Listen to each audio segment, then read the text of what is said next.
Okay, everyone, welcome to the webinar. Today we are going to go over how you can build an importing empire for yourself. We're going to go over our 5-step process to building your import empire, and specifically in 2015. You know, 2015, a lot of things have changed in e-commerce, importing, Amazon, FBA, all of these things. So this is really a special 2015 edition. We're going to go over, how 2015 has really changed these industries and how you can take advantage of it for maximum financial gain. So guys, you're in the right place today if you've seen how much money people are making with importing, private labeling, Amazon, e-commerce. All these things are blowing up right now, and they're essentially the same business model. So we're going to go through and show you how this business model works and how you can kill it with this business model. Perhaps you've already tried getting started with importing and any one of these things, but ended up confused and overwhelmed on how to get it right the first time. Importing, e-commerce, this is definitely something you want to get right the first time. There's simple mistakes that people make that really screw them up. So, we're going to go over all these things and really kind of focus on, really eliminating that confusion and overwhelm that you might have. And maybe you already have success with this business model. We already have a lot of, e-tailers and, online sellers on with us today. If you're already rocking this business model, awesome, congratulations. But definitely still stick around because we have a lot of cool hacks, a lot of cool little golden nuggets that you'll be able to plug right into your business to really accelerate your growth rate in 2015. So make sure you stick around. If any of those apply to you, you're definitely in the right spot and you're going to have a great time today. So guys, here's what you're going to learn by hanging out with me. We're going to go over my specific proven 5-step process to find a killer product, connect it with a reliable supplier, and really build your importing empire fast. We've helped over 1,000 people do these businesses, launch these businesses now, and we've really whittled it down. We've really fine-tuned it down to this 5-step process. I'm very confident that this is the simplest and easiest way to build this business quick.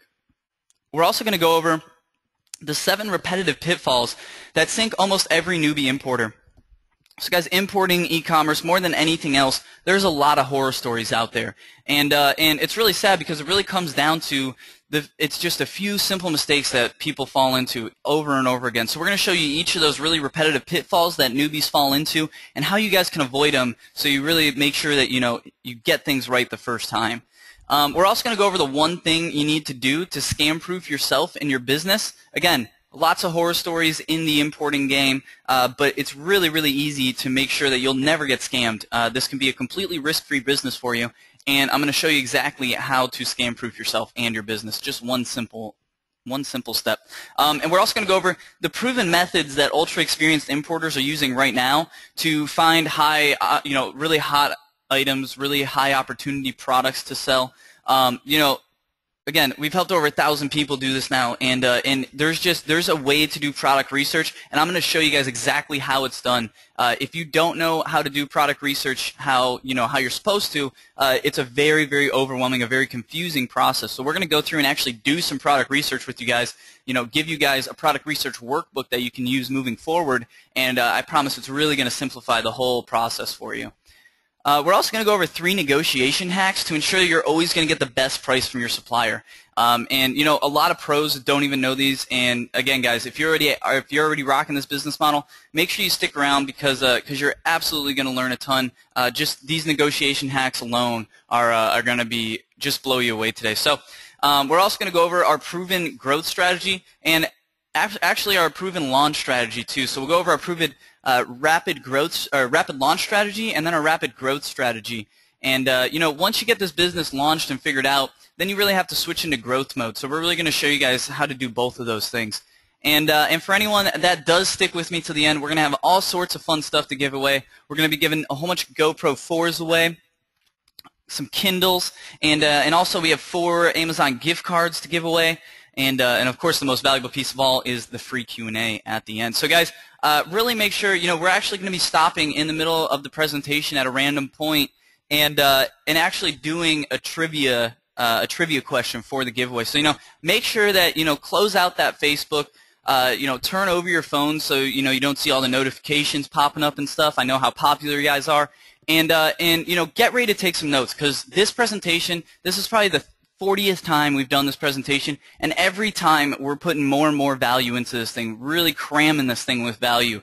So guys, this is a very heavy presentation. You're going to learn a lot today, and I am just going to run through it. We can't go back and look at slides again, nothing like that. So guys, really make sure you're taking notes, really make sure you're paying attention. There's going to be a lot of value very quickly. All right, so let's get into it, guys.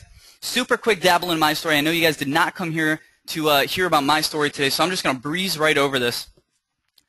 12, 13 years old, I kind of decided that the formal education system was going to fail me. And I decided that I already at that point I knew I wanted to be an entrepreneur, knew I wanted to kind of blaze my own trail, and decided the only way to do that was to pretty much abandon that formal education system and for lack of a better term, hit the streets and start getting those street smarts that you need to be a good entrepreneur. So started trying all these different get-rich-quick schemes, tons and tons of failures. Again, 12, 13 years old, I had no idea what I was doing, absolutely no business skills, no business connections. I always say I had no business being in business, but all I really knew was I wanted to make a lot of money. So I kept on trying, and one day my dad came home from the car dealership. He had just bought a new car, and his car dealer told him about this guy that came in and bought a Mercedes with cash, and he was like, "How did he do it?" And he's like, "Well, he's just selling these fake hair straighteners on eBay." So my dad came home and he's like, "Hey, you're not going to school anyways. You might as well try to import some stuff and sell it." So I was like, "Yeah, let's do it." And here's a picture of me when I got started with my importing career. So guys, if anyone here thinks that this might be too hard for you or that this is a complicated business model, a hard business model, just look at this scrub here, this 13-year-old kid that did it. I guarantee you guys can do it too. You're much smarter than that 13-year-old, I guarantee you. So guys, my first moneymaker, like I said, where the counterfeits went straight into them. So pretty much everything you can imagine, everything from purses, wallets, sunglasses, if they made counterfeits of it, I absolutely imported it. Even had a few friends at school that kind of picked up the business model and ran it with me. And this is one of our products that we sold too, were these fake P90X workout guides.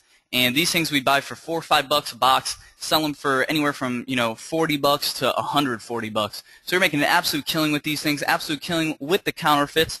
And I was absolutely hooked on them. I was convinced that the business model worked. I had it working. I was making money. It was a great time. And like I said, really hooked on it until one day I walked out to my mailbox and found the old cease and desist out there. So guys, a cease and desist, for anyone who doesn't know, Nike essentially sent me a letter and said, "Hey, we know you're selling counterfeit Nike stuff. If you sell any more, we're going to sue the living daylights out of you." So obviously I respected that cease and desist. I stopped importing the counterfeits, but I knew that the importing business model worked. So I tried going legit. I started getting into it. So hundreds of hours of research, guys. Again, really trying to transition from that counterfeit importing business model to a legitimate business model, a legitimate importing business. So hundreds of hours of research trying to find good products and things like that. Literally got to the point where I was skipping school to research products and build my importing business and import these products and build this business. Literally, guys, missed 97 out of 180 days of my senior year of high school. So literally more than half the days. So I was in it to win it. I was committed and really tapped into every secret, every little method I could find, plugged it into my business, and really tweaked it, tested, optimized it. I call myself, I was sort of like a mad scientist, just sitting in my room all day on the computer, hairs all over the place, just trying to figure out how this business model worked. So tons of mistakes and setbacks along the way. Definitely, but the benefit of being a 12, 13-year-old kid is you can kind of just roll with the punches. Failure doesn't sting that much, so I just kept rolling along, and I really learned from each one. And so here's just a few of the bad products that I've imported. And later on in this presentation, we're going to go through and actually show you guys the difference between a good product and a bad product. But hopefully you'll see kind of similarities between these. So my first really bad product that I imported were these patio furniture sets, and a term that you guys will hear me use sometimes is phantom margins, and the patio furniture sets were one of the first products that I found that had these phantom margins. So on paper I was buying these things for $20 and selling them for $200. It was great. But what ended up happening was, if any customer wanted to return this, or if any of these got damaged in shipping, all of a sudden I had to pay for the shipping back from my customer and then to my factory, and then from my factory back to me, and then back to my customer. So you can see how just one return, one damaged item literally ate up all of the profit margin from 10, 20 sales. And again, guys, you're just not able to make that much money on these really heavy, really difficult to ship items, because if it's really expensive to ship, your margins will just get eaten up in there. So something to think about. Another really bad product that I imported were these sheets. Maybe not a bad product, but I made a mistake. And my mistake was, I bought 5 or 10 of these, and I sold them on eBay. And again, I was a 13, 14-year-old kid, so I tested the sheets out by throwing them on my bed and laying on them, and like, yeah, sheets are good. So I sent them off to the customers and waited a few days, didn't hear any bad feedback or anything. So I went ahead and put in an order for like 500 or 1,000. And literally the day that my big order came, I started getting all this bad feedback on eBay, and it turned out that the first time anyone washed these sheets, the colors would just leak everywhere and ruin everything in the washer with it. So it had some really pissed off customers and about 1,000 sheets that I had nothing to do with. So the mistake I made there too, guys, was just scaling up too fast. And really you have to test. You really have to test your samples. Really sell them to customers and wait to see what the customer thinks of it, not necessarily you, because again, 13, 14 years old, I thought I could judge these sheets, but I couldn't. Only my customer could. Another really bad product that I had was these Yes We Cannabis shirts. So when Obama was running, we thought this was a slam dunk. So we went ahead, didn't even test it, printed out 1,000 of them, and awesome, right? So I started selling them, sold a couple hundred. But what ended up happening with this one was, we just scaled up way too fast. The right growth curve in this business is, buy 5 samples, then 25, then 100, then 500, and then the sky's the limit. Don't just go straight to 1,000, because what ended up happening with this is, we really didn't know how much volume, how many people really wanted these. So although they sold well for a certain amount of time, once the really hot leads had the shirts, we were pretty much dead in the water. So if anyone does want one of these shirts, I still have 500 of them in my garage, so feel free to stop by and grab one. Another really bad product that I had were these fake iPhones, and electronics are bad in general. There's a lot of certification issues, a lot of defect issues, quality control issues. So electronics are tough. If you're just starting out with importing e-commerce, we would actually recommend going with a different product, a non-electric product. So that was my first mistake with this, and obviously this is a counterfeit, guys. Don't do counterfeits. So this was obviously a bad product for me. But eventually success started to happen, luckily, because I started running out of money. But the first legitimate product that I found were these motivational pillows, and these were really great for me because I could really print whatever quote I wanted on there, and so it's one product with literally unlimited options. And on top of that, my supplier would actually vacuum seal these in a plastic bag, so it was very, very cheap for me to ship as well. The second legitimate product that I had that really worked out well for me were these decorative knives and swords. I did like Damascus steel katanas and samurai swords and stuff like that. Those worked out really well for me for a while. Had fun with those as well, but again, just not a lot of volume there. There just weren't a lot of people buying these decorative knives. These, not a lot of samurai sword buyers out there. So really topped out on that market and eventually moved on to a different one. Another product that I found that was really good for me for a while were these LED light bulbs. When these things first came out, there was just a flood of new buyers. So I kind of rode that wave for a while, rode the trend, and then dropped it off after the buyers slowed down. And that's a valuable lesson too, guys. Things like like it's not going to be a good idea to sell iPhone 6 cases, iPhone 5 cases, because everyone that has an iPhone already has a case. So all the buyers are gone already. But when the iPhone 7 comes out, there's going to be 100 million people that in a 2-month period need a new case. So just for that 2-month period, maybe it's a good idea. And that's essentially what happened with me in these light bulbs. And then eventually, after the light bulbs, I started to move into airsoft. Originally, it was just one rifle, and then really kind of expanded out. And actually, this was my my first airsoft rifle. This was a picture of it, not the actual one. But so this was the model that I imported, and slowly, saw a lot of potential in the airsoft market. So I really started to drop off all my other products and really focus on importing airsoft guns and airsoft accessories and building out my airsoft line. So, guys, just some stats from my teenage importing career. Counterfeit profits, made about 60 grand right off the bat, and that was really good, but I should warn guys, that was definitely a little lucky. Most people that play the counterfeit game don't get out with that much. So, if you are in the counterfeit game, I wouldn't recommend getting into it, but if you are in it or you get into it, then, definitely be careful, definitely respect that cease and desist when you get it, and get out when the time is right. My first legitimate product were the pillows I was telling you about, and made about 25 to 30 grand a year on those, and that was a good product. That was, like I said, my first one. Moved on to the knives and swords, making about 50 to 60 grand a year on those, and like I said, eventually moved over to the airsoft. At one point, almost got up to 150 grand a year with the airsoft line. So, guys, really had a good time with it, and like I said, I had a lot of bad products for a long time, and all of a sudden it just kind of clicked, and after I found my first good product, it was really easy to find more good products, and it really just kind of clicks in your head. So keep that in mind when you're doing your product research and stuff like that. Things will just click and get easier for you as you go along, but it's really all about having that step-by-step system. It's knowing what to do and when to do it. So guys, when I go through the step-by-step system with you, please, please, please focus on taking those baby steps down the system. We don't want to see you guys jump from step 1 to step 3 because again, we've helped over 1,000 people launch these businesses, and it's the same thing over and over. The successful people follow, they go through the same motions, and we're going to show you those motions right now. So just follow the people that are successful with it.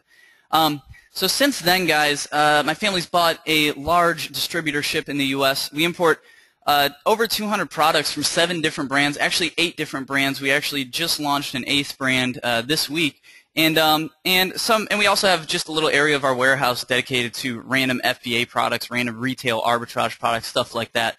So guys, here's just a few of our products from it looks like 2 of our different brands. So this is just a few of them, just a handful of them, guys. But that's been lots of fun, and right around the time we got involved with that, I started writing started StartupBros, and started writing. People were writing me about how do I import, how do I do this, how do I do that, and I was just getting so many emails from people that wanted to learn how to import that eventually I was just like, hey, I got to write a blog post about this. So it kind of blew up a lot more than we ever thought, and we kind of accidentally wrote the book on how to import. I think if you Google how to import or import from China, I think we're the first thing that comes up. So really just kind of unofficially, unintentionally wrote the official guide to importing. So now we have a ton of people that come to us all the time and want to launch these businesses. So we focus a lot of our time now helping others launch their importing businesses the right way. So you can see here is just last October, we took a group of 28 clients over to China for a month and just traveled all around China, factories, suppliers, introduced them to inspectors, things like that, and went to the Canton Fair and really got to know each other well, and it was a really great time. So guys, lots of people, like I said, over 1,000 people have used this system I'm about to show you, and I'm not about to show you a part of the system. I'm going to give you the whole freaking thing, guys. So this proven system works for pretty much anyone that follows it. So guys, make sure you're taking these baby steps. Make sure you're following the step-by-step system I'm about to show you, because I am absolutely confident it works. It's working for tons of people right now. So why are importing and FBA so hot right now? Let's go through. I'm actually going to take a drink of water before we get in the nitty-gritty of this, but we're going to talk about why importing and FBA have just become such hot items right now. So give me one sec. All right, so importing and FBA and e-commerce and all these things are just blowing up right now. So why is that? And like I said, guys, I got into importing, 14, 15 years ago now. So definitely, guys, there's been a lot of changes in these business models since I started. So guys, just a few things that I've seen that have changed. And for anyone who doesn't know what FBA is, that's fulfillment by Amazon. We'll go over that a little bit later too. But you no longer have to hold or even touch your inventory. Back in the day, I literally was getting pallets and stuff, huge boxes delivered to my parents' house, and I would, essentially use my room or their garage as a warehouse and a shipping area. So definitely was not fun. There were days that I spent 4 or 5 hours, probably more, just packing and shipping orders out.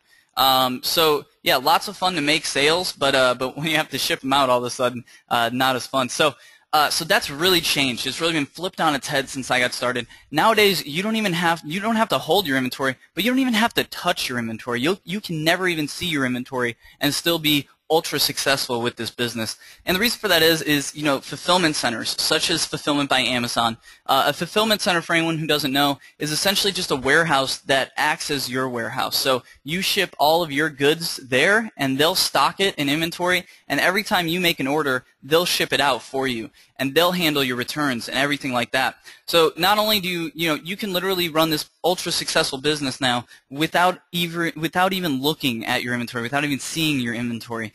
So obviously, guys, that's an incredible difference from when I started. Again, this used to be a very, very physical business. It still is. But it's amazing. Technology has really almost turned this into a digital business. You can just sit there and watch your inventory number go down and never even have to do anything. So really amazing change there. Nowadays, consumers are really into trendy, unique, personalized products. So back in the day, people only wanted to buy from big brands, really kind of boring products, but they trusted it and they wanted that. And again, a lot of people were only looking for bargains for a long time. So that's completely changed too. So consumers now, they're out there. Not only are they out there buying from smaller sellers and things like that, but consumers are also really into these trendy, personalized products. So, if you can create a product that your customer can really identify with and that they really connect with, not only will they trust your small brand, but they'll actually be willing to pay a premium for that product that they feel is really personalized to them. So tons of money there, guys. That is really, really good for people just getting started in this. Nowadays, it's really simple to find suppliers and work out special deals. Guys, back in the day, there weren't that many suppliers on the internet, and the ones that did probably didn't have someone that spoke English. So again, back in the day, if you were trying to get started in this and didn't have, couldn't afford a translator and things like that, it was really hard to find suppliers. And because of that, suppliers, the ones that did speak English had, tons and tons of buyers coming every day trying to purchase stuff from them. So they could really pick and choose who they wanted to work with. That's completely changed now, though. It's completely flipped on its head. Now, there's so many suppliers on the internet, and every single one of them speaks English. And, they're really competing for your business now. They're really competing for buyers. Where buyers used to have to compete for suppliers, now suppliers are competing for buyers. They're competing for your business. And that leads to, obviously, very low prices, very easy access, and a lot of flexibility. You can really do a lot of customization to your product, and it's very cheap now. Private labeling, putting your own logo on your product, changing the colors, all these things are extremely cheap, if not free now, whereas they used to be almost impossible to even work out. So nowadays, it's a lot easier to sell tons of stuff online. Obviously, e-commerce just keeps on growing and growing and growing every single year. We see Amazon, $100 billion company, growing at 20% year over year. Just outrageous amounts of growth happening in e-commerce right now. So guys, there's a huge imbalance in e-commerce and online sales right now. And there's just too many buyers, and that's a great problem for you. It's a huge opportunity for you because you want to get in on that selling side and really take advantage of this imbalance right now. So it's a whole new world, guys. Like I said, technology has really changed this very physical business into an almost digital business. So it's really amazing to see how much it's changed in the past couple years, or 10 years now, 15 years, geez. So guys, keep in mind, when we get into it here, we're actually going to get into the meat of the presentation here. So guys, make sure you're taking those baby steps. Again, the people that fail in this business and the people that get scammed and the people that lose money are the ones that don't take those baby steps. Guys, it's a very simple step-by-step process. The people that get screwed are the ones that try to jump ahead and do it too fast. I promise you guys, we've seen 1,000+ people go through and have success with this system we're about to show you. Make sure you watch it till the end and make sure you follow the steps step by step. Really just follow it along, take those baby steps, and don't go too fast. At the same time, make sure you're not overthinking things. The flip side of that coin is, again, we've helped 1,000+ people launch businesses with this strategy, so make sure you're not overthinking it at the same time. People always get freaked out when it's time to actually pull the trigger and buy a sample product. But definitely, guys, don't overthink it. I promise you it's an easy process. I'm going to show you everything you need to know in this presentation, and you'll be perfectly equipped to go out there and have success with it. So don't overthink things either. All right, guys, so the 6 myths of importing, we hear these all the time, and they're absolutely false. They're kind of the excuses that people give themselves to not get started in this business, and they're absolutely not true. So, guys, make sure if you find yourself, telling yourself any of these things, make sure you get them right out of your head, smack them out of yourself. So, number one thing we hear all the time is there's too much competition to get started. For whatever reason, people think this all the time about every industry. Guys, I promise you it is not true. It's actually never been less true than it is right now because, again, there's a huge flood of buyers coming into the e-commerce market right now. People are just abandoning retail stores. Retail is dying, and it's all moving online. So, guys, give it 20 years, give it 50 years. Retail shopping is gone, and it's all going online, and that transition is going to happen over the next 10, 20 years, and I promise you guys want to ride that wave. It's going to be a really good wave to ride. So, guys, absolutely not too much competition to get started. It's never been less true than it is right now. Guys, in December alone, Amazon Prime added 11 million new members.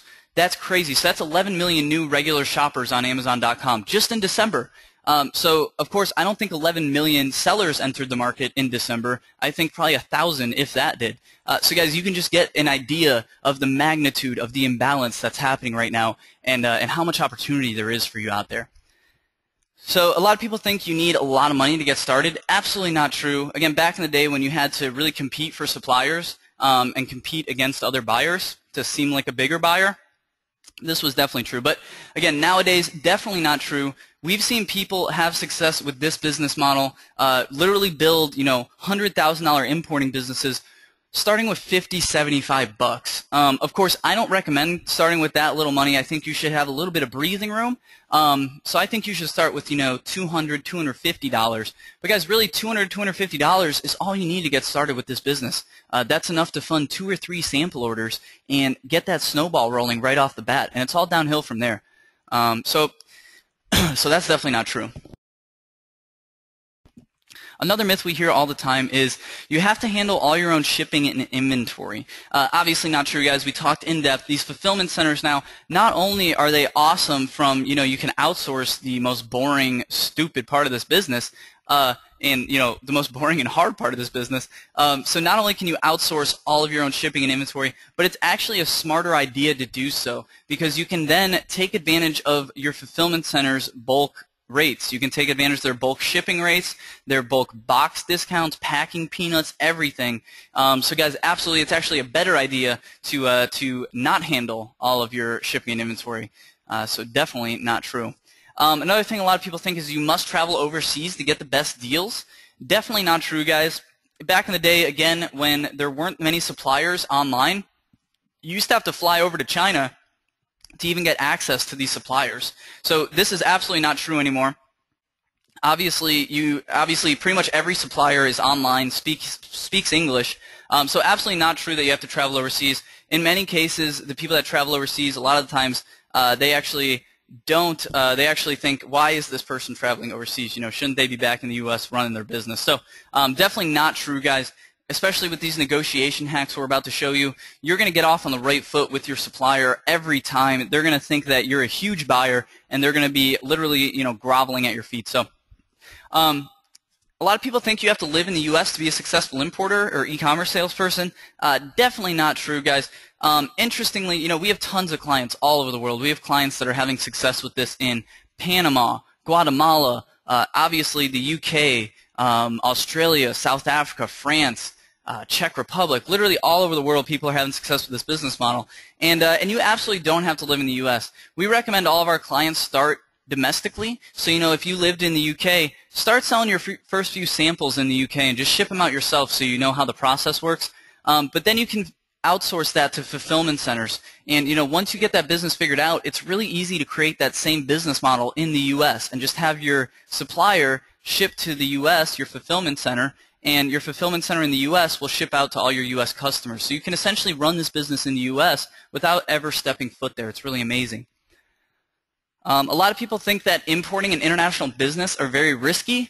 Absolutely not true, guys. No more risky than any other business model, and especially, after we go through this presentation, after I show you guys the pitfalls that sink people, the mistakes people make, this will actually be one of the less risky business models you could pursue.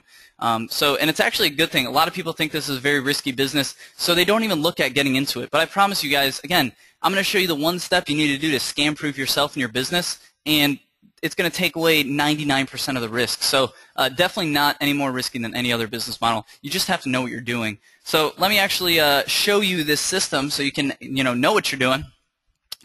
So let's get into it, guys. The 5 steps to importing success. So step 1, I'm going to show you guys how you can find a killer product. Go over all the different research techniques, actually do some research with you. It's going to be a whole lot of fun.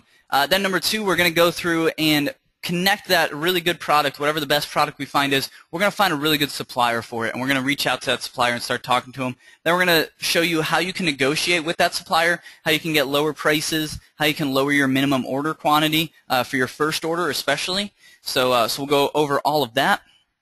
We'll also talk about how you can order your product samples. Again, talk about how you can scam-proof yourself and your business and make sure that, even if you fall for a scam, if you just do this one thing during the order process, you'll have complete protection against every scam in the book. And we're also going to go over how to sell your products, obviously my favorite part of the presentation. So we'll go over just a few different ways you can sell your products once you actually get them. And then at the end, we're actually going to go over a little bonus. Like I said, we'll go over our rapid launch strategy and our rapid growth strategy so you guys can really hit the ground running with this business in 2015. So guys, let's get into it. Finding a killer product. Now guys, if your Facebook or your phone have mysteriously opened, definitely flip that phone back over, close that Facebook, and get ready to take some notes. If you think this has been going fast up until now, we are about to go much faster. This gets very value packed in the next little bit here. So guys, make sure you're paying attention. Let's get into it. So what makes a good product? That's the first thing you have to know when you're doing product research, right? So good products are always going to be small, light, and simple to ship. I always say if I can pick it up and toss it around without worrying about breaking it or anything, it's probably pretty good to go. So you want to make sure your products are selling for anywhere from $7 to $200. Now, if you're just starting in this business, you really have to focus on hitting that what we call the startup sweet spot, little StartupBros coin term there. And the startup sweet spot for the sales price is $10 to $50. Now, guys, if you're just starting out in importing e-commerce, make sure you're getting in that startup sweet spot. And the reason you want to get in there, and the reason it is the sweet spot, is on the low end at $10, it doesn't, your shipping costs don't destroy your profit margin. So you can imagine, if you were selling a 10-cent jelly bracelet, you're never going to be able to make money on it because it's going to cost $5 to ship each one out. The other day, one of our clients emailed me with a pair of sunglasses that cost $4. And I said, listen, man, if I gave you 1 million pairs of these sunglasses, you would have to throw them out. Like every single pair of sunglasses you sold, you would lose money because it costs $5 to ship them, and you're buying them for $4. So you can easily see how you're in your startup sweet spot. Your product has to be selling for a minimum of $10 just so you can cover shipping costs alone. And on the high end of that, at $50, it doesn't require much buying power for a new person to get started. At 50, to buy 10 units of a $50 product, that's doable. To buy 10 units of a $200 product, that becomes pretty significant. So definitely, guys, if you're just starting out, really, really focus on getting in that $10 to $50 sweet spot. It's really going to help you in hitting that rapid growth curve. You also want a consistent stream of buyers. Even better would be a rush of new buyers, of course, but a consistent stream of buyers is even better. I always tell people, you don't want to be importing the jack-o'-lantern trick-or-treat bucket because no one's buying the trick-or-treat bucket outside of 2 weeks in October. So absolutely, you don't want a product that has a huge amount of seasonality. But again, even better is a market with a rush of new buyers coming in. If buyers are coming in the market without you having to spend marketing budget or anything, that's definitely a good thing. And the way we measure that, guys, the way we measure if a product has too little buyers, too many sellers, whatever, is the sell-through ratio. And we'll talk a little bit about what the sell-through ratio is, where you guys can find that, and what it means for you in just a second. Now, the foundation that your good product and your business is built on is margin, guys. Your profit margin has to be great. I put good here. I should have put great. So the minimum margin that you have to have is a 50% margin, and that would be 2 times your cost. So, for example, if you bought a product at $5, you would sell it at $10. That would be a 50% margin or a 100% markup. That's got to be your absolute minimum. But guys, I would recommend even staying away from that. Your startup sweet spot for margin is going to be 67%. If you can hit a 67% margin, then you're really going to have fun building this business. You're really going to, jump out of bed in the morning ready to build it because you're going to be growing fast and it's going to be exciting. So guys, if you want to hit that really exciting, that really fun growth curve and build your business fast, really make sure that you're focusing on ending up in these startup sweet spots. The closer you can get to these sweet spots, the faster your business is going to grow. So guys, make sure you remember all of that. Those are very important concepts to know. So moving on, pitfall number 1 is bad products. We see people that obviously import bad products every once in a while, or pick bad products, I should say. So bad products, guys, are essentially the opposite of good products, right? So bad products are going to be heavy, bulky, hard to ship. Think of things like my patio furniture sets. Or dumbbells and kettlebells. We have a lot of new clients that message us with dumbbells and kettlebells and say, hey, this product's, I can buy it for $5 and sell it for $200. So dumbbells and kettlebells, another product with those phantom margins I talked about. And again, guys, it costs $1 or $2 to produce a kettlebell, but it costs hundreds of dollars to ship it around the world. So guys, heavy, bulky, hard to ship products, you're very rarely going to have success with. You also want to avoid technically complex products that require very high quality. So think about things like wave runners. People always come to us and say, "Hey, I found this four-wheeler that's just absolutely killing. I can make a killing with this four-wheeler, this wave runner." Guys, you don't want to import anything that requires very high precision manufacturing. Things like, you don't want to import a car or something because if one little piece of that engine is wrong, produced wrong, the whole thing's going to break and you're going to be out $10,000, $20,000 on one unit. So guys, there's a reason why only companies like Yamaha, Kawasaki, these billion-dollar companies can sell these, and it's because they have the supply chain built up, the economies of scale. We're never going to get to that economies of scale. So guys, avoid wave runners, refrigerators, solar panels, all this technically complex stuff that requires very high precision engineering. We obviously don't want to import. We want something that has a high margin of error, or I should say a high error tolerance. So we also want to avoid things that are in markets with a lot of brand loyalty. Guys, baby diapers, Q-tips, floss. I promise you, if you're trying to launch, a new line of dish soap or a new toothpaste, you guys are going to have a really tough time competing with Crest, Colgate, Dawn. So guys, if it's a market with a ton of brand loyalty like that, definitely avoid that. It's going to cost a fortune to compete against. We also want to avoid trademark goods, obviously, guys, and it's not hard to know what a trademark good is. It's just something with another company's logo or patented feature on it. Most of the time, you will know if it is a trademark good. We also want to avoid highly regulated products. So a lot of times you guys will see these phantom margins with the highly regulated products too, because it's so expensive to deal with regulation. So, obviously, guys, consumables we want to avoid. We obviously don't want to be importing pharmaceutical drugs or anything like that. So also good things to think about. Now, everyone, we have a little gift for you, for everyone that showed up live today, a little unannounced gift. So, guys, this is our client product research workbook. So we usually only give this to clients, but we decided to give it away for free on this webinar. So, guys, go ahead and download that product research workbook. Just go to startupbros.com/workbook, and I will put that link in the chat for you as well.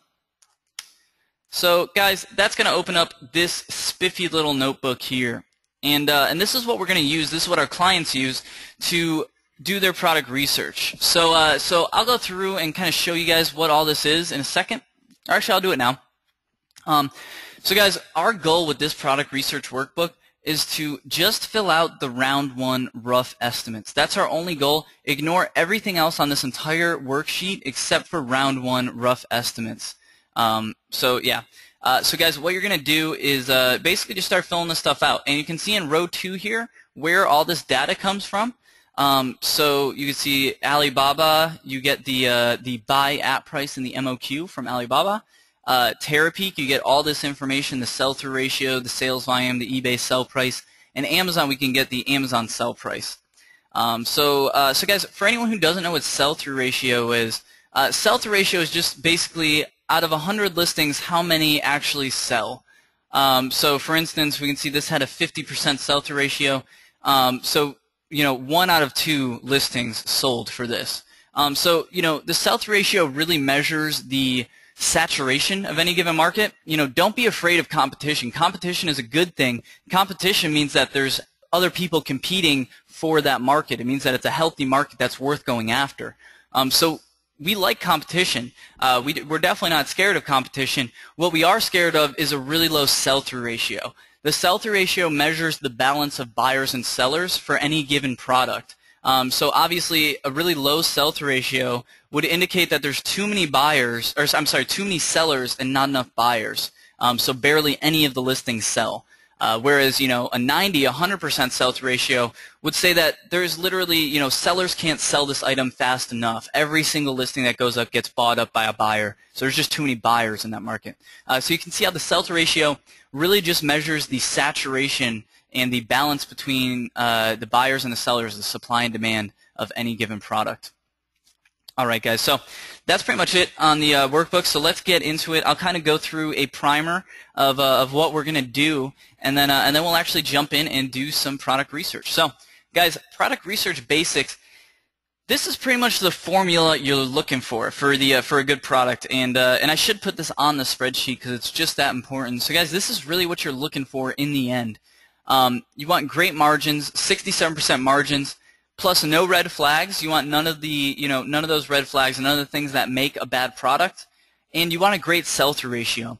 And if you can find a product that has those 3 things, then it's more than likely a killer product. It's at least a product with super high potential that is definitely worth looking into further. So guys, before we get into this product research, I'm going to kind of go through and just tell you what we're going to do. So don't look for concrete numbers on this spreadsheet, guys. We see a lot of people struggle with this. Guys, these numbers are not concrete, these results. The purpose of this spreadsheet is not to make concrete estimates, not to make even rough estimates on the profit per unit, on the profit margin. All we're trying to do with this spreadsheet is compare a whole bunch of different products against each other. And so really all we need is this data. And again, these aren't going to be concrete estimates. They're not going to be accurate estimates. What they are going to be is a really good way to compare all these different products against each other. So guys, the goal is going to be to get 50 products on the spreadsheet. If you can get 50 products on the spreadsheet, then it turns into a numbers game. If you can get a full 50 products, 100 products on the spreadsheet, then the law of averages just says that you're going to have 1 or 2 really hot products in there. So again, it's just a really good way to compare all these products against each other.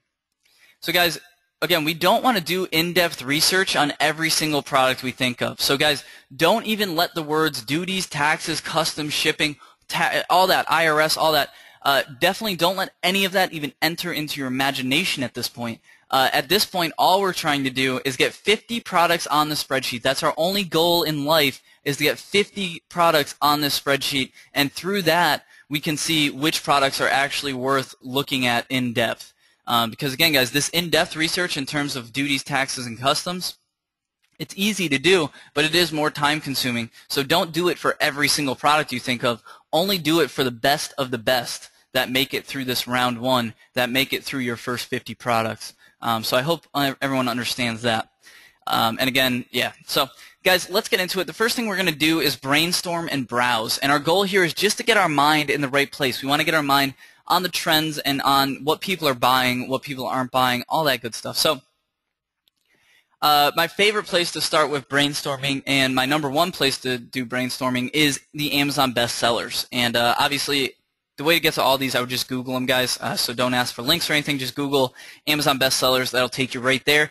Amazon bestsellers, great place to brainstorm. Another great place is eBay bestsellers or eBay hot sellers. I don't know what they're calling it these days, but also a good place to get ideas. There's a lot of trend watching sites out there that are pretty good. 3 of them that I like, that I watch personally, are Trend Hunter, Trend Watching, and Springwise. Those are kind of my 3 favorites, and yeah, I think those are the best ones. So again, guys, just Google those if you want to get to them. Some really good subreddits out there that you can brainstorm and browse on. One's called Buy It for Life, and that one is more long-term, more high-quality goods, a lot of made in the U.S. goods, made in America. And guys, if you want to import, if you want to source your products from America, do it domestically, you can absolutely do that. Nothing wrong with that, and we'll show you how to do that as well. It's the same process, though. And then another good subreddit is called Shut Up and Take My Money.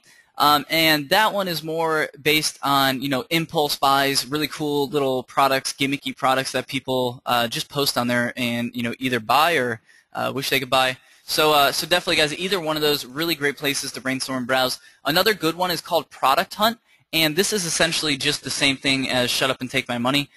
So just Google Product Hunt. I think it's producthunt.com. That's another great one. People just listing new products and upvoting new products. So you can see the most popular new products.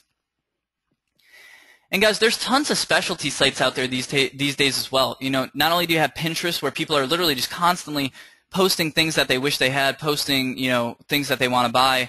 There's a lot of people that use Pinterest as a wish list. So definitely Pinterest, great resource.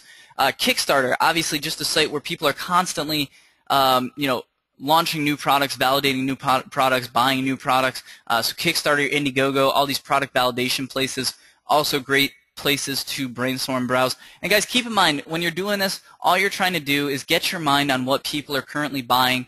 Just get your mind on that on the right track, so that so once you get on that right track, everything else is going to become a lot easier moving forward. So guys, let's actually get into it and do some product research. So guys, I'm going to go through and show you guys the product categories on Amazon that are hot right now and which ones aren't. And yeah, if you guys have any ideas for products you want to see, anything like that, you let me know and we will go over them. So guys, let's go into the Amazon departments. And so guys, these are all the different categories in Amazon, and I'll go through and show you which ones at least our clients have been having success with, which ones they have not been having success with, and which ones you should avoid. So so everything in this first column, guys, unlimited instant videos, digital music, App Store for Android, all these things, Kindles. Obviously, we're not selling any of these things, so ignore this whole first thing. I would actually ignore the whole second column as well. Electronics and computers, again, don't do electronics. It's very hard. If you are going to do something in here, I've seen some success with electronics accessories. Again, things that aren't electric, though. So, thinking mouse pads, wrist rests and things like that, the gel things. So electronics accessories, decent, as well as textbooks, and I've seen people do like used books and stuff like that, but not a ton of potential in either of these first 2 columns. I would actually recommend completely avoiding these first 2 columns. Getting into the second 2 columns, that's where the really high potential is. So home, garden, and tools, just killing it right now, especially kitchen and dining, absolutely destroying it right now. Tons of our clients having success in kitchen and dining. Beauty, health, and grocery, a decent category. Obviously, we're not going to be doing groceries. We're not going to be selling wine, any of that stuff. But beauty and luxury beauty, men's grooming, all those can be decent. Toy, kids, and baby, great category right now, really on fire, really great category. Shoes, jewelry, and clothing, a little tough. I've seen people have success with this, but it's a lot different than any other market. It's tough to sell clothing, guys, because you're really selling a style at that point. So I would recommend staying away from that. Sports and outdoors, really great category, especially exercise and fitness, absolutely killing it right now, along with outdoor gear, absolutely killing it. So those are doing really well. Automotive, industrial, I would recommend staying away from this, although I have seen some people have success in the janitorial category, but for the most part, nothing there, and not too much in the credit, and obviously we're not doing credit cards or anything, so so we're going to avoid that category as well. So guys, really what you want to focus on is home, garden, and tools, namely kitchen and dining, beauty, health, and grocery, toys, kids, and baby, and sports and outdoors, namely exercise and fitness. So I hope that gives you a good idea of what products we want to be looking at and things like that. So So cool. I got a few ideas in the chat box, and definitely, guys, if you have any ideas, any products that you'd like me to research, definitely just let me know, and we can go into it. So, so the first thing I'm going to do, guys, is go to Google and Google Amazon bestsellers, because that's the only way I know how to get to it. So Amazon bestsellers, bam, we are there. Cool. So let's go into yeah. So Ty Win or TJ Win asked, "Can we try exercise bands?" So yeah, let's go into exercise and fitness and see what we can find in that category. Yep. Someone else wants to do kitchen and dining. We can definitely go into that one. And Rebecca wants to check out an egg beater whisker. We can definitely check that out. We'll check that one out, and we will also check out the last one here is, let's see, nail art accessories. Boy wants.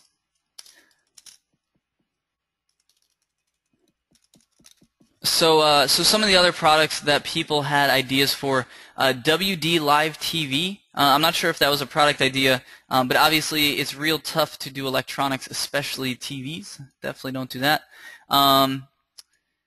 Let's see. Rick asked, what about adult novelties? Yeah, definitely. I've seen a lot of people have success with adult toys and things like that. Actually have a few clients that are doing it. Even have one client who created his own product and his own invention. It's like, I guess I shouldn't talk about what it is, but yeah, definitely have some clients that have success in that market. Ken asked, how about baby car seats?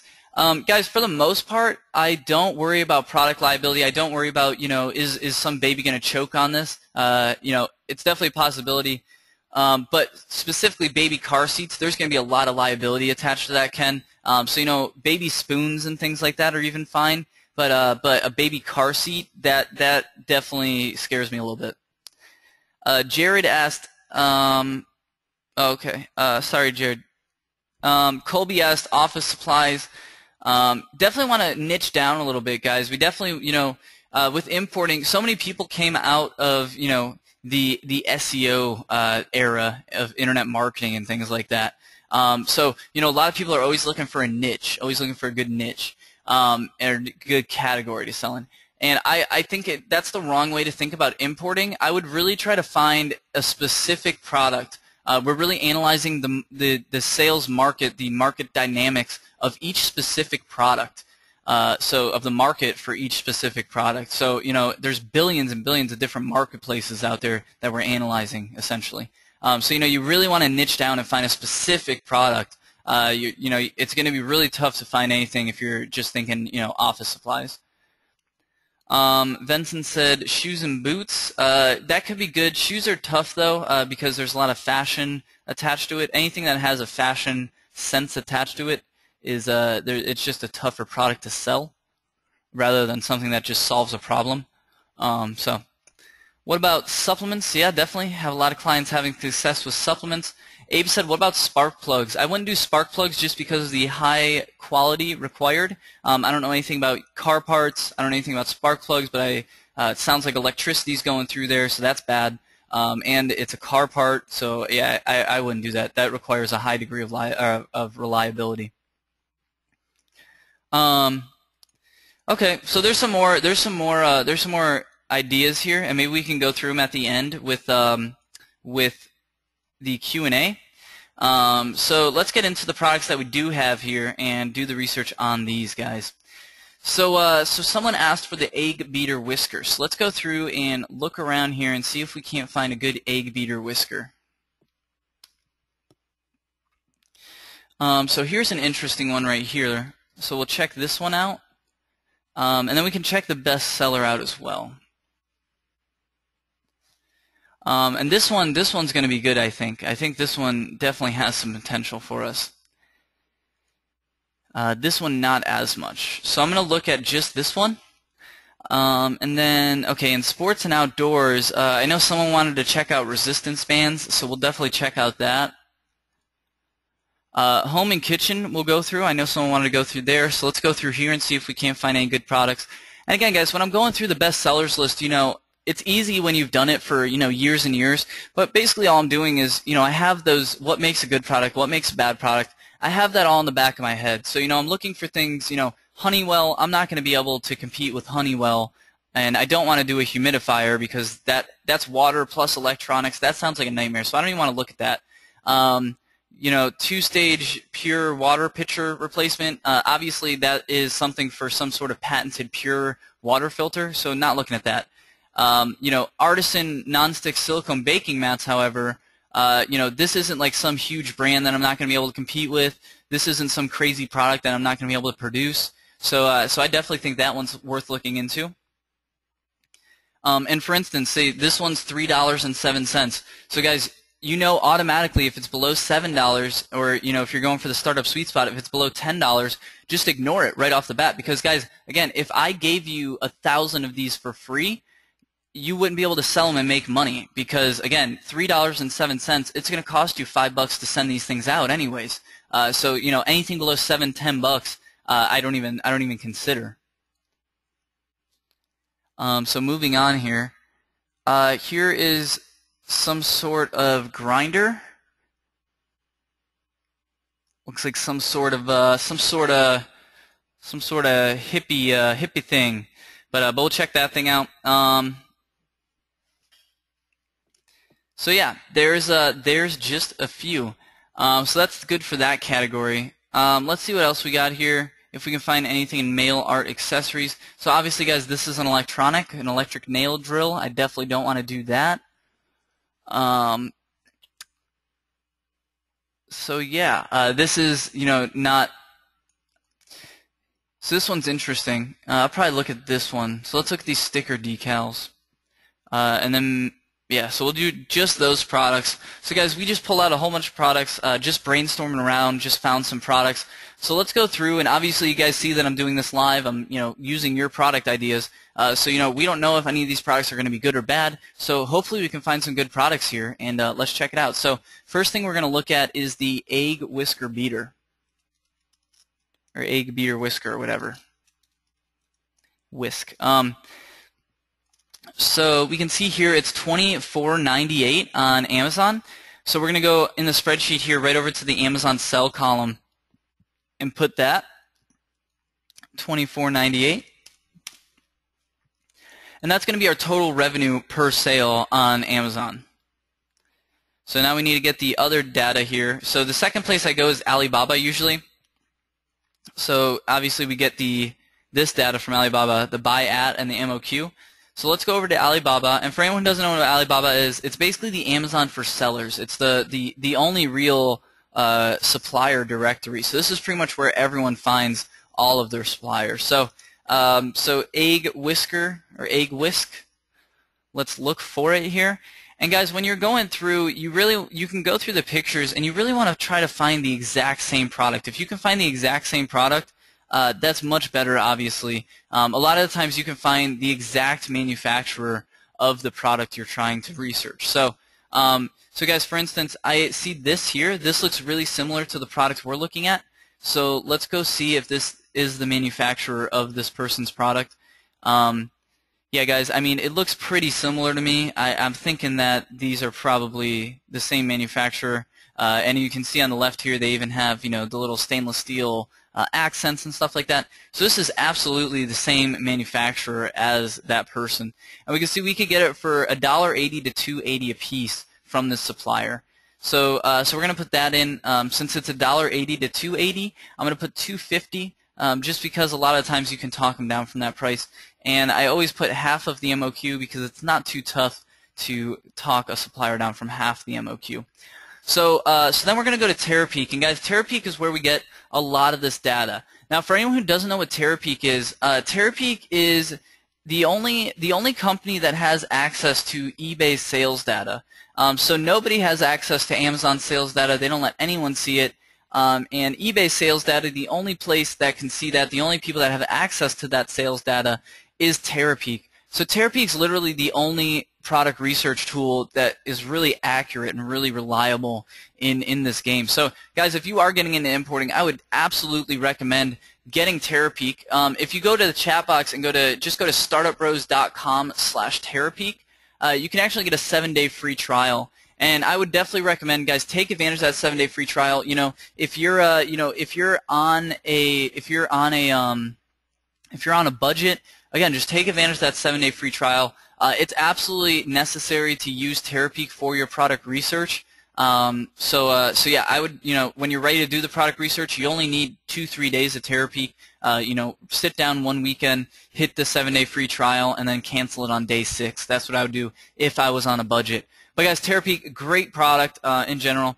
So yeah, and definitely if you guys want that 7-day free trial, startupbros.com/Terapeak, and that's in the chat box. So guys, let's get into it here. So the first thing we do on Terapeak is switch it to that 90 days right here. And then we're going to search for our product. So we're going to look for the egg whisker or egg whisk. Let's put, and we're going to go ahead and search for that. So guys, this is literally going through every single eBay listing that have egg whisk in it for the past 90 days, and it's going to pull all sorts of data and crunch all that data into some really, really interesting things, some really interesting little data points that we absolutely need to do this research. So let's see what we got here. So here's our egg whisker beater, and guys, when you're doing your product research, make sure you're always using your end price filter. So obviously, there's a lot of cheap egg whisks out there that are just really simple. So I'm gonna put obviously this egg whisk that is selling for 25 bucks on Amazon, it's probably not gonna sell for less than 10 bucks or more than 35 bucks. So put that end price filter in, and that's gonna eliminate a lot of the low-end and high-end things and just make your data much more reliable. So guys, let's see what we get here. And you'll see it's going to change this data quite a bit by doing that end price filter. Okay, cool. So let's go to the high-level data here. And sorry, I know you guys are probably getting sick of this loading bar. So let's get ready to plug this baby in our spreadsheet here. And guys, the way we get, so obviously the sell-through ratio is going to be right here on the right. The way we get the eBay sell price is like this. I will show you in just a moment when this is done loading. So the sell-through ratio on this is 20.5. So we'll put that in, 20.5. That is a bad sell-through ratio, FYI. And our revenue per sale is going to be our average price, $16.53. Plus our average shipping. And guys, that's our average revenue. We're going for revenue at this point. So 1980 is where we're at there, where we end up there. Cool. And then our total sales is down here a little bit, 2,761. Cool. So that's all we need to see for this, guys. Decent profit margin here. So, if you did go into this market, decent margins, but terrible sell-through ratio. Honestly, I think this is getting a little saturated. Anything below a 20% sell-through ratio is absolutely toxic. You should stay away from it. We tell our clients we're really aiming for a 30, 40, 50, even 60% sell-through ratio. That's where we want to end up. Anything below 30 isn't as lucrative. So yeah, just something to think about. So guys, there's the egg whisker beater. And again, guys, we could think about this all day if it's a good product, if it's a good bad product, but you can easily see how we can just question the one product all day, months and months, and never do anything with our lives. Guys, the goal right now is to just run through and get the data on the spreadsheet. Get those 50 products on the spreadsheet, and then we're going to be able to compare all these products and see which one out of the products that we brought up, out of the products that we researched, which ones are actually worth looking at. And that's all we're trying to do at this point. So guys, don't even worry about, is an egg whisker beater a good product, a bad product, is this good or bad? Don't worry about any of that because it's irrelevant. What's relevant is how they compare against each other once you get 50 products on there. So guys, there's that product. Let's go into our next product. Here are the resistance band set. So we will type that right in, resistance band set. Oops, that's my bad. Bring that back up here. All right, so resistance band set. Cool, and our Amazon sell price for this is $29.99. So let's go get the rest of it here. Here is Alibaba. Let's see, again, we're trying to find the exact same manufacturer, keep in mind. So here is a resistance band set. Let's see here. Okay, so so obviously these aren't the bands we're looking for. This one looks similar, so we'll check that one out. This one looks similar. And again, we're just going through and trying to find the exact same supplier. So just going through, clicking these babies, and seeing what we can find.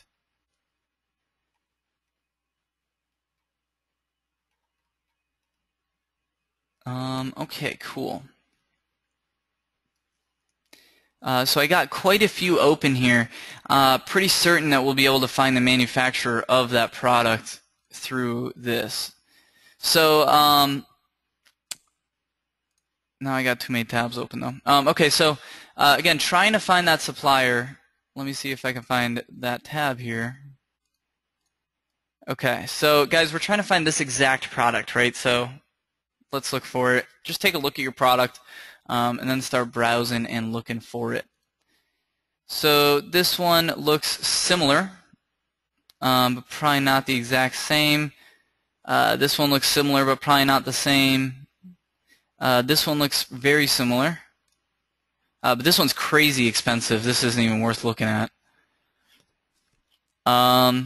This looks like the exact product. This looks like it could be that exact product. This looks like a pretty high quality manufacturer of the same product, so we'll keep that open. Here's the actual Black Mountain resistance band. So I believe, yeah, that company is called Black Mountain Products. Here's the actual Black Mountain resistance band. So we can see here, this is more than likely the exact manufacturer that they're using.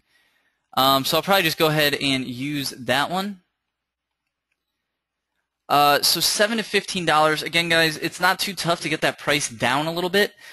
So I would put maybe 10, and the MOQ on that 500. We probably have to order 500 to get that $10 price on this one. So so there's that.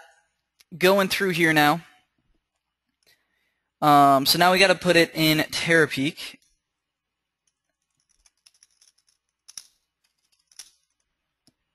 And remember, guys, you always have to redo that end price filter every time you're redoing a new product. So this one's probably going to sell anywhere from 22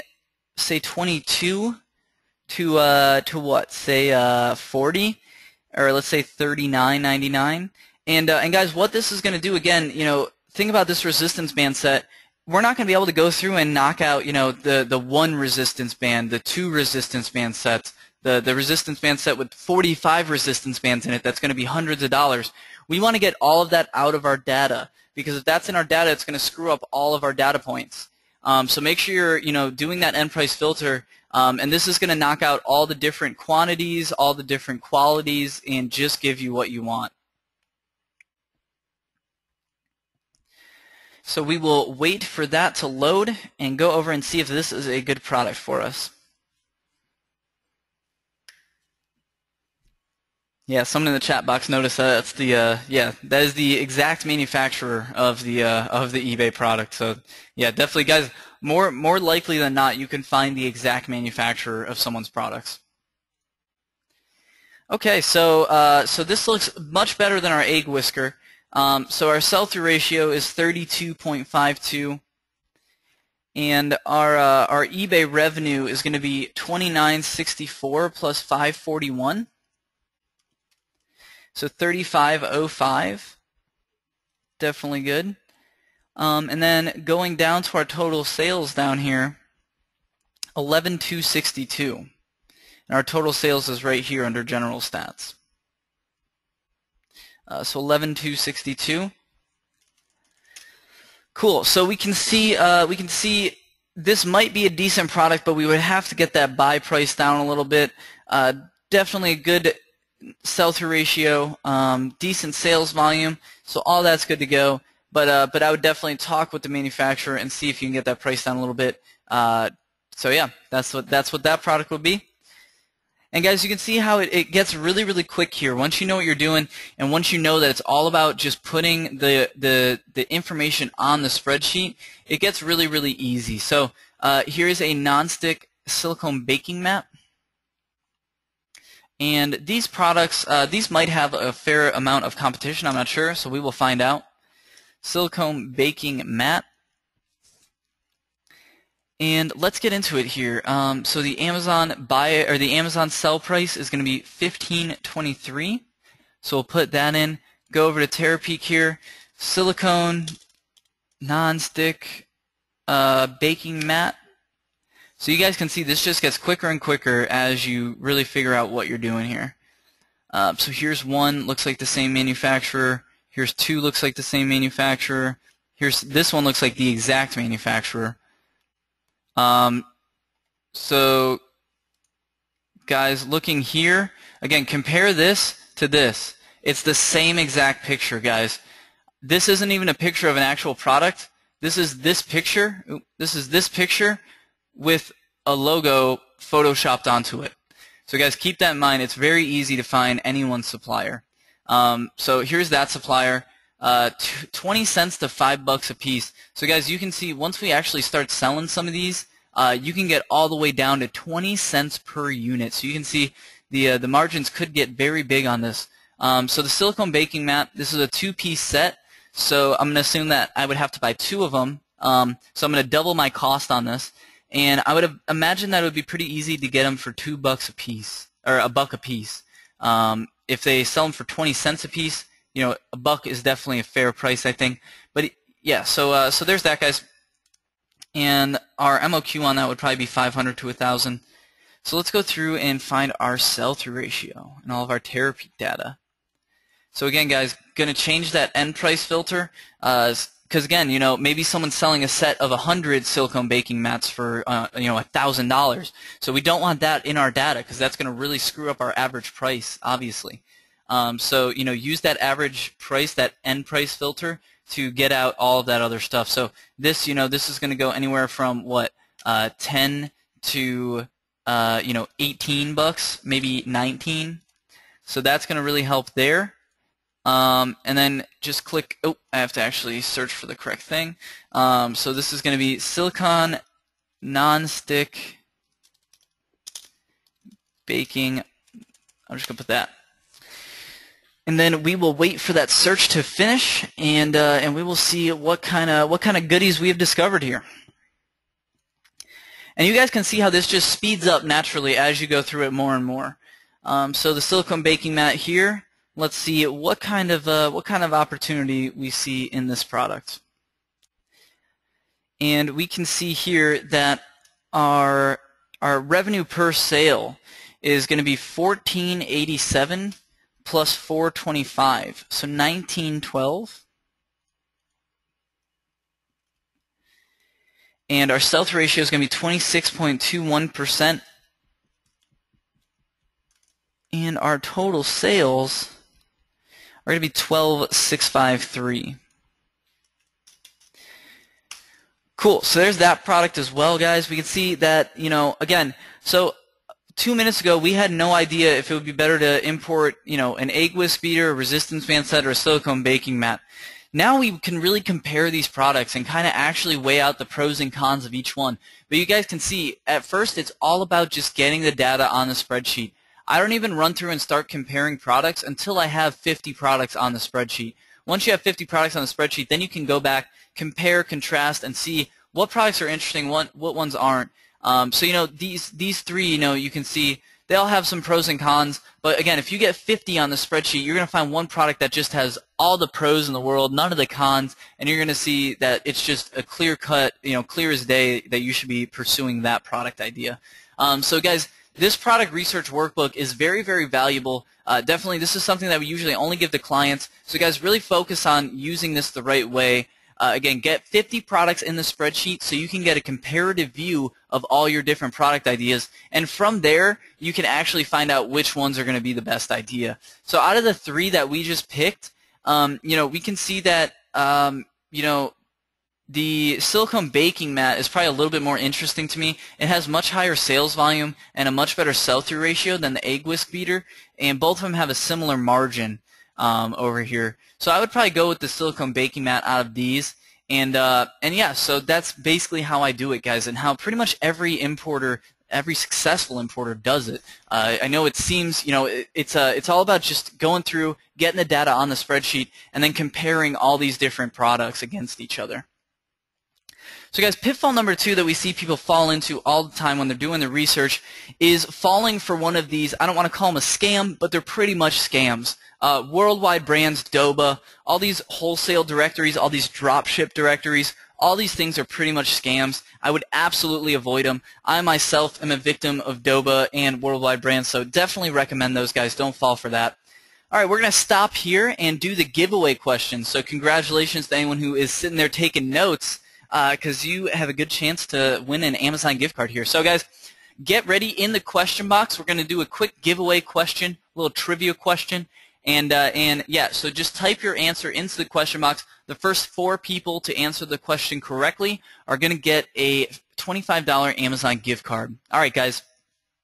So if your product costs you $15, what should your target sell price be? What do you want to sell that product for? Awesome. Okay, awesome, guys. Wow, you guys are, this is a full house. I think we just got about 300 messages in a second here. Okay, so we definitely have some winners here. Let's get into it. So guys, the correct answer for that, again, remember the startup sweet spot for margin is a 67% profit margin. And a 67% profit margin is 3 times the price, which is a 200% markup. So lots of different ways to express it, but really remember any one of those, you want 3 times the price, 200% markup, or a 67% margin. That's your sweet spot. So if you bought a product for $15, you would want to sell that at $45. So just to give you an idea, guys, and the winners of the $25 gift card today, guys, congratulations to Nathan Swafford, Mike Veka, Boy Ledoy, I know I'm not saying that right, but and Miriam. So Nathan, Mike, Boy, and Miriam, congratulations. We will get your email addresses and send those Amazon gift cards off to you in just a couple hours here. So congratulations, guys. And don't forget, we're gonna have a few more giveaways here, so stick around. All right, guys. So let's get into, I showed you guys how to find that killer product, and guys, that's really the way to do it. Don't overcomplicate it for yourself. All you're trying to do is get 50 products on that spreadsheet. You guys can definitely do that, right? You guys, I am 100% confident you guys can do data entry. If you guys can do data entry, you can find a hot product. I just showed you how. I just gave you the tools to do it. So guys, you know how to find that killer product. Now let's go over how to connect it with a reliable supplier. So the process here basically, guys, is going to be just start searching for suppliers and find a few good ones. You guys saw how I did it on Alibaba. That's really as easy as it is. Alibaba is getting safer and safer every day at an increasingly fast rate too, rapid rate. So it's a very safe place to do business, very easy to find suppliers on Alibaba. So just find them on there and just make really simple initial contact. You say, hey, our company is looking, we might need a supplier for this product. We saw you manufactured it. Just wanted to say hi, maybe get your catalog and see if we can't build a business relationship here. So what's usually going to happen at that point, your supplier will send you a catalog, either a website or an Excel sheet with all their different products, model numbers and prices and things like that. And you pretty much compare all your different suppliers that you're talking to and just pull the trigger on one of them, buy samples.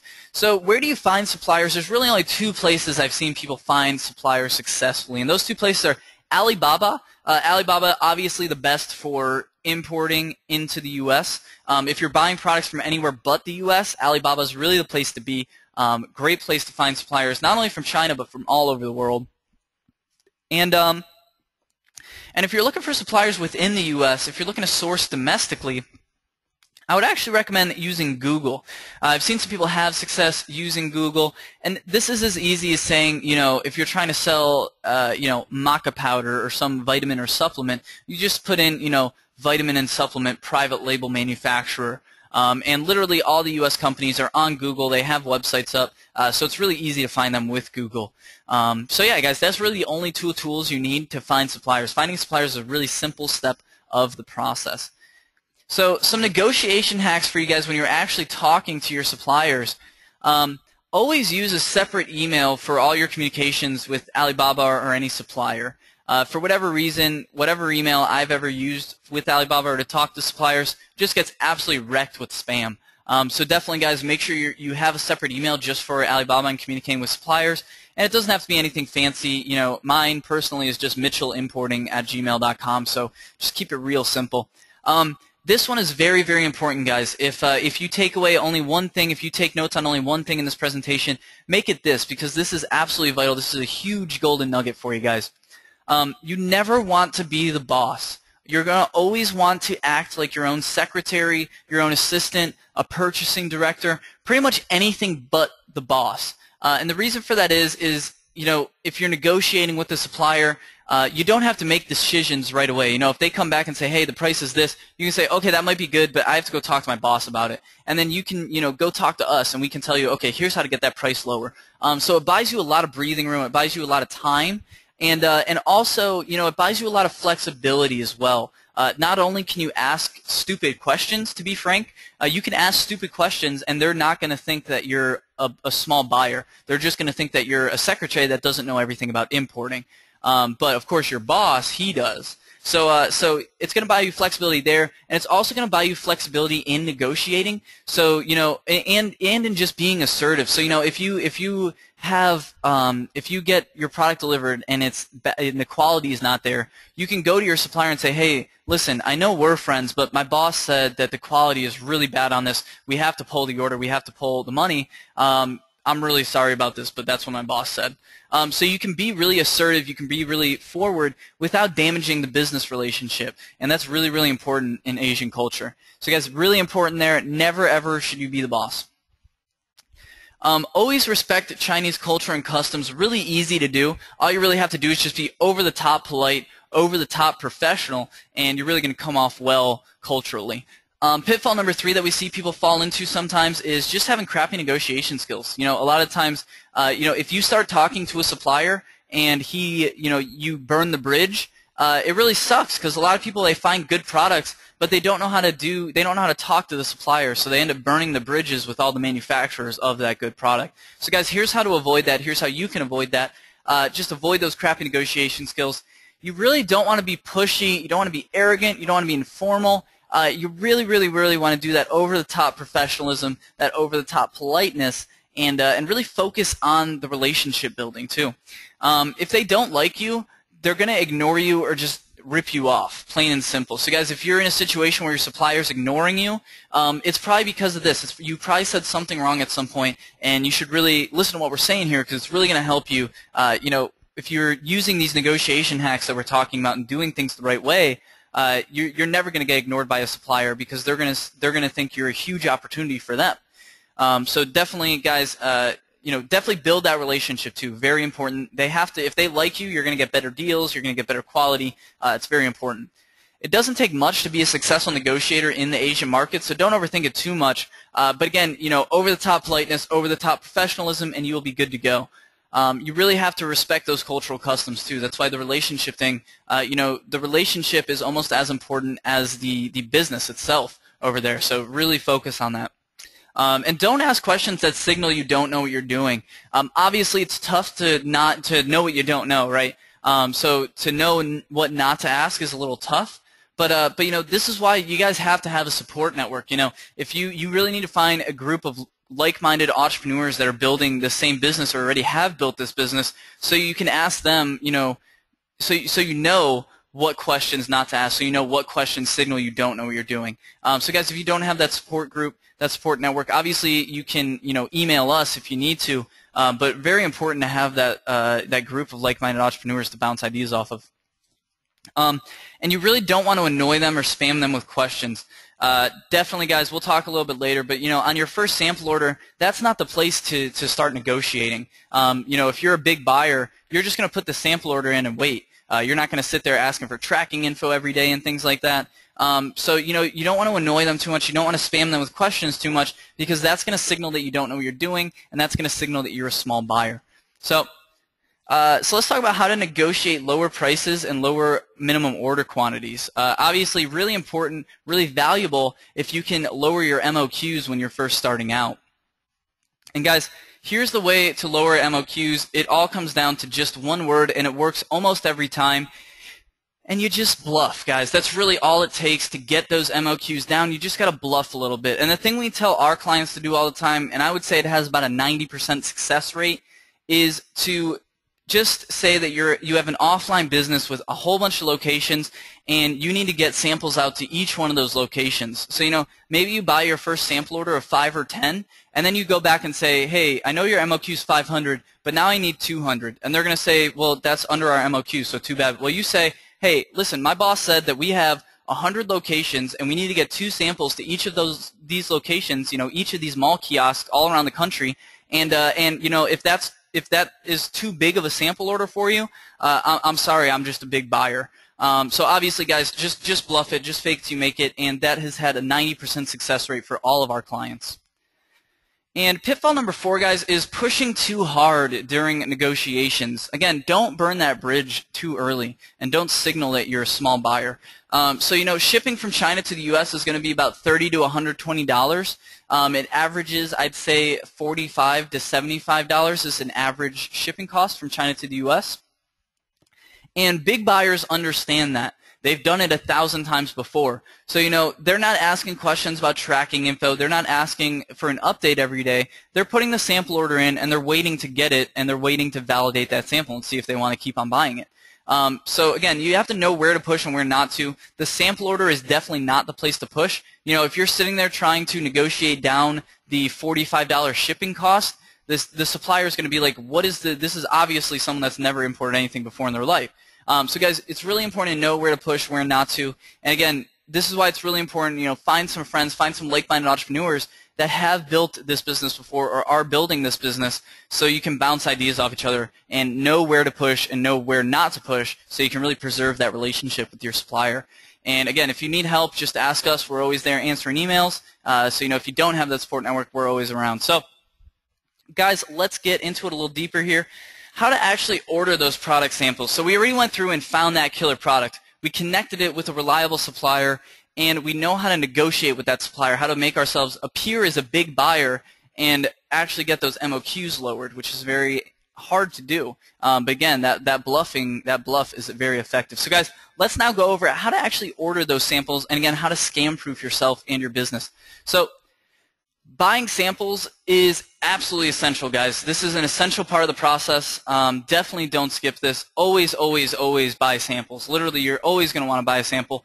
A lot of people will tell you to buy 2 samples. We actually tell our clients to buy 5 to 10 samples. And the reason for this is, you can actually make money with your first 5 to 10 samples. To make money on 2 samples is pretty tough. But if you're importing 5 to 10 samples, then you can actually make money off the bat and get that snowball moving right out of the gate.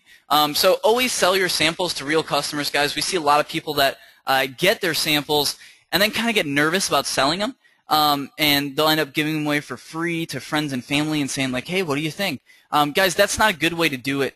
The only true way to test your product is to give it to a real customer, to sell it to a real customer. When you sell your product to a real customer, they have real expectations, and they're going to be really pissed if those expectations aren't met. So it's really the only way to truly test your product, and the only way to get that true sell price and that customer feedback like we talked about. So guys, we can put, again, that stuff in the spreadsheet. It's all about comparative views. It is roughly accurate, but the only way to get that true sell price is to actually buy and sell a sample, get it in and out the door. And you're also testing the supplier in this process, so keep that in mind. Using your supplier the first time, it's a lot like dating. It's a lot like the first date. The supplier is always going to be on their best behavior. It's going to be the best version of themselves that they're portraying. So really make sure that you like dealing with your supplier, And make sure you really like that sample, because that's going to be probably among the best quality samples you'll ever get from them. So in terms of receiving your imported products, you're going to see two terms all the time, FOB and CIF. FOB literally means free on board. What it literally means is free of liability on boarding the truck. So your supplier, the factory, is free of liability once it boards your shipping truck. That's what it literally means. And for a common way to think of it, for layman's terms, it just means that the buyer is paying for shipping and liability insurance. So again, it would just mean that you're setting up the shipping and you're just going to set up the truck to go there. The opposite of that is CIF, cost insurance freight, and again, just means essentially the opposite. It means that your seller, your supplier, is going to ship and insure the product for you. And guys, don't overthink any of the shipping process. If you can manage to ship something out from your local UPS store, FedEx store, I guarantee you can pull this off. It's not difficult at all, but a lot of people overthink it for some reason. And definitely, guys, we recommend all of our clients to ask your supplier to do it CIF when you're starting out. Again, and this is because you can take advantage of your supplier's bulk shipping rates. So it's going to be literally 50 to 60% cheaper than if you did it FOB. So definitely when you're starting out, do it CIF. Ask your supplier to ship it through their shipping account, and you can take advantage of all their bulk discounts and not even need to worry about it. That's a big part too. So pitfall number 5, guys, is not using trusted sources. So obviously, guys, your supply chain is not the place to pinch pennies. You definitely want premium trusted sources in your supply chain. You want the best supply chain possible, and the most reliable one possible. So quality control is going to be a huge must once order sizes ramp up. So generally, once you're ordering, a $5,000–$10,000 order, then you're really going to want to start to use quality control on every order.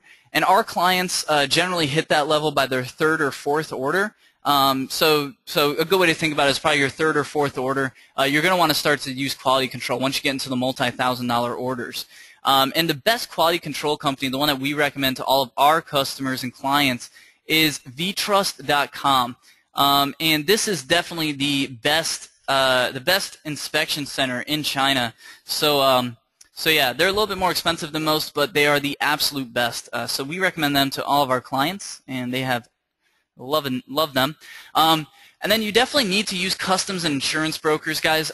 Most of the time, these are built into your shipping company. So like if you ship through FedEx, DHL, UPS, any of them, they're actually going to have customs and insurance brokers as well as a shipping agent. So they'll do all of that for you. Please, please, please don't overthink any of this. It's all very simple, but people get very tripped up on it.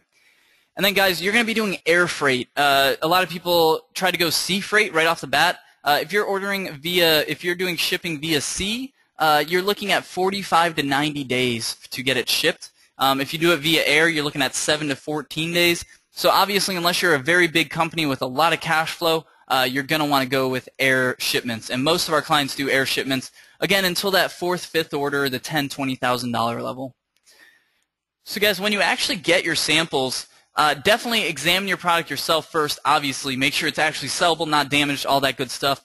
And then go and sell those samples on eBay and lower quality sales channels like Craigslist, things like that. And the reason for that is, if you're just starting out with selling things online, you really want to get the process down before you move on to Amazon and things like that, because Amazon's buyers have very high expectations, and Amazon has very high expectations on its sellers. So you're more likely to get bad feedback, and you're more likely to get banned for that bad feedback on Amazon. So if you're just starting out, start off on eBay, start off on the lower quality sales channels with lower expectations, and sell there first, because you don't want to get that Amazon account banned. The first step in this business, guys, is getting samples in and out the door.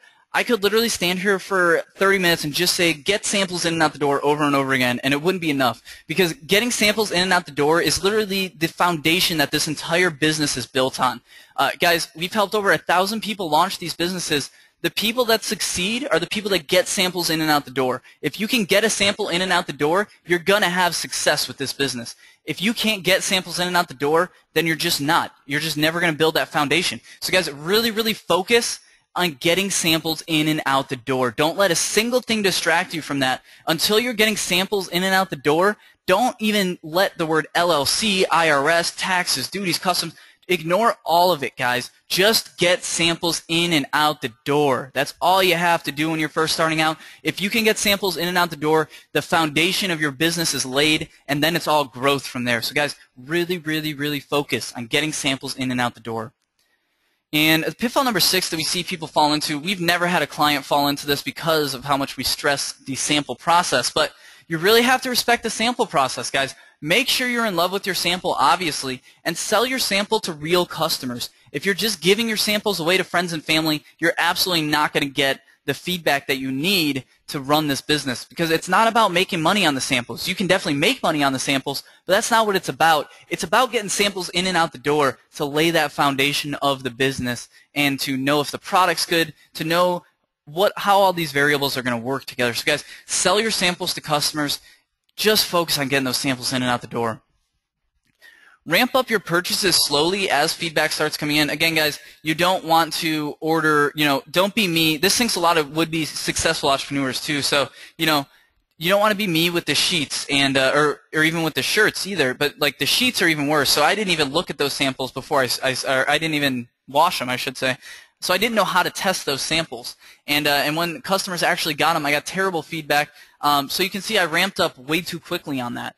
And it's really important to ramp up purchases slowly in this business. Counterintuitively, the quickest and most effective way to grow this business is to go slow and take those baby steps. So, ramp up your purchases slowly as feedback starts coming in. What we recommend to our clients in terms of a growth curve is do 5 to 10 samples, then move on to 25 to 50, then 100 to 250, then the sky's the limit after that. But you should definitely ramp up at that pace. I think that's a good pace.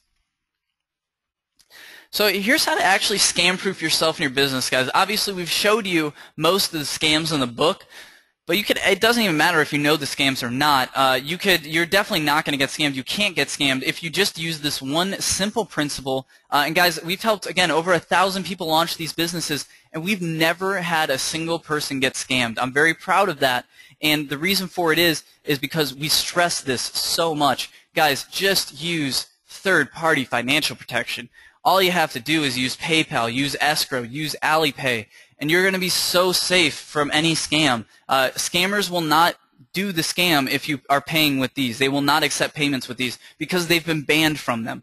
So guys, absolutely always be using third-party financial protection. You need to use PayPal, you need to use escrow, you need to use Alipay, any one of those three. And it's usually going to cost 3 to 5% extra, but again, it eliminates 99% of the risk of this business. Absolutely worth the 3 to 5%. So pitfall number 7, guys, is getting scammed. Obviously, like I said, this has never happened to any of our clients, so I don't have a ton of experience with it. But always opt for PayPal, Alipay, or escrow, guys. It's really that simple. It really is. Just pay with those. What you have to avoid is Western Union and TT. So TT is a telegraphic transfer, and it's essentially just a wire transfer. So a TT is essentially you walking out into the middle of the street, meeting your supplier in the middle of the street, and handing him the money and saying, hey, please ship the item in 30 days. And that's the last you hear, and you just hope that he ships the items. WU is Western Union. Western Union, if you're paying with Western Union, you're getting scammed. Western Union is the equivalent of walking out in the street with your money, throwing it all over the place, and then calling your supplier in China and saying, hey, the money's all over the floor in Florida. Please ship the product in 30 days. If you're paying with Western Union, it's money down the drain. Never, ever, ever pay with Western Union.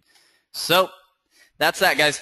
So let's talk about how to sell your products, how to actually sell them. So once you get them, once you're up and running, there's tons and tons of places to sell, guys. Like we talked about earlier, you have established sales channels that are just blowing up right now.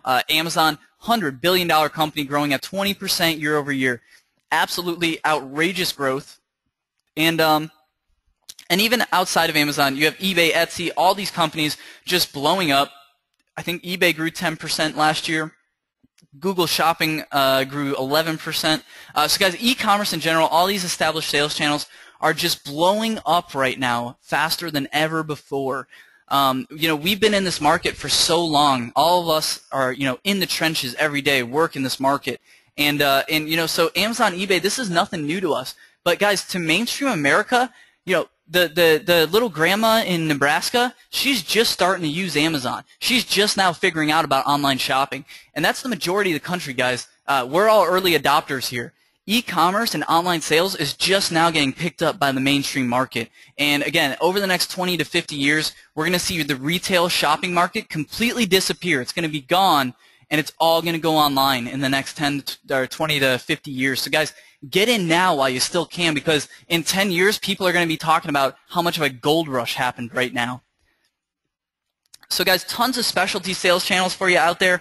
Etsy, Store Envy, Artfire, all of these, not only are they awesome specialty sales channels, but again, since people that shop on Etsy, they feel like Etsy really gets them, and they feel like they really identify with Etsy, so they're actually willing to pay a premium to shop on Etsy and to shop from Etsy sellers. So these specialty sales channels can be big opportunities. You can actually get higher profit margins on them. Of course, lower volume though. There's also never been a better time to build your own brand and your own sales channel. Guys, you guys, I guarantee you have heard about Shopify, BigCommerce, Volusion, Squarespace, Wix, WordPress, WooCommerce. All these things are blowing up right now because e-commerce is blowing up right now. It's not like all these companies are just getting big out of nowhere. It's because that's where all the money is right now. So guys, there's never been a better time to build your own brand, to build your own sales channel. Now people, back in the day, the grandma in Nebraska, she wasn't going to buy from your little nobody e-commerce store. But now she actually trusts pretty much any e-commerce store. So she'll go to the smallest brand and be willing to pay a premium there because she feels like she really identifies with the product, and because it's not a product you can get just anywhere. So guys, this is a really high potential time to be in this space. And guys, don't box yourself in either. We have tons of clients that sell in all sorts of ways. Leverage every connection you have. We have a client named Danny Young who in the past month has probably made $10,000 in profit just selling B2B, just selling business to business. And she just pretty much goes out of her house every day and starts talking to business owners and tries to sell product, and she does it. Friends and family, neighbors, obviously don't give away your samples to friends, family, and neighbors, but hell, definitely sell them your products at full price. Definitely. So friends, family, neighbors, hell, strangers out in the street if you have the courage for it. Distributors, wholesalers, retailers. I've seen people have success at trade shows, flea market booths, mall kiosks, music festivals, local events. Guys, it is limitless. Just hit the pavement and start selling that product. That's got to be the goal. So guys, pitfall number 7 is you can't sell the inventory. I've never had a client that has had this problem if they follow the strict sample rule. So guys, make sure you're following that sample rule, and make sure you're scaling up at the right pace. 5 to 10 samples, 25 to 50 samples, 100 to 250, and then the sky's the limit. Scale up at that pace. So I'm actually just going to skip over this because we're running out of time, and I don't think any of you guys are going to have that problem. So a little bonus for anyone that's already up and running. We're going to go over our rapid growth strategy, and actually first go after our rapid launch strategy. So guys, what we discovered after working with 1,000 people to launch these businesses is it's really divided into 2 parts. The first thing you have to do is launch, get that foundation built, get the sample in and out the door. After that, you really have to change your mindset a little bit and focus on growth. So we're going to go through both our rapid launch and our rapid growth strategy for you guys, and this will kind of be the full entente or whatever they call it. So number 1, guys, your first task has to be to find those hot products. Guys, get 25 to 50 samples on that spreadsheet. Just fill that spreadsheet out and find some hot products. Don't overcomplicate things. Don't start thinking about shipping. Don't start thinking about duties. Don't start thinking about anything until you find some hot freaking products. Once you do, order samples ASAP. Once again, guys, don't give yourself anything to worry about. Move as fast as you can down this step-by-step process. Find that hot product. Order that sample. We see so many people that find hot products, and then they just sit there and twiddle their thumbs and never buy the sample because they're too scared. Guys, if you're buying a sample of a product, it doesn't matter what product you have. You can definitely sell 5 units of any product in the world. So guys, definitely don't be too scared to order a sample. The third thing you want to do after you order your sample is, don't just sit around and wait while your sample is getting shipped. Don't just waste your time. Set up those listings and get ready to, set up your promotional plan and everything before the samples actually hit your doorstep. And then once the samples actually arrive, you can just go in and set your inventory from 0 to 5 or 10 and push them right out the door. Now, guys, remember, this is all about getting samples in and out the door. That's all it's about at this point. So eBay and low-quality sales channels first. Like I said, guys, you want to go after the lower standard first, just because if this is your first time selling online, there's a lot of moving parts, and Amazon is much stricter with its sellers. If you have a bad feedback for your first sale on Amazon, they'll ban you, your entire family, and make sure nobody ever gets on again. But eBay, they're not really going to care. So definitely, guys, start out on eBay, start on those low-quality sales channels, and then move on to the higher-quality ones once you know what you're doing. Once you hit break-even, reorder. One of the most common problems our clients have is actually running out of inventory. I think a lot of our clients, the success actually surprises them. They're really surprised at how successful they are. So once you hit that break-even point, reorder at that point. Don't just sit there and wait for your inventory to become a problem. Reorder at that break-even point. And again, that's the number one problem that our clients have, is running out of inventory because they don't reorder at that break-even point. So make sure you reorder at break-even. And then use that momentum to expand your product line and your offering. Again, guys, use that initial product as your beachhead to find more and more and more. And whether you want to, after that, once you get samples in and out the door, guys, then that's really the foundation of your business. Now it gets fun. Now you can rethink your products. You can add products. You can do anything you want, really.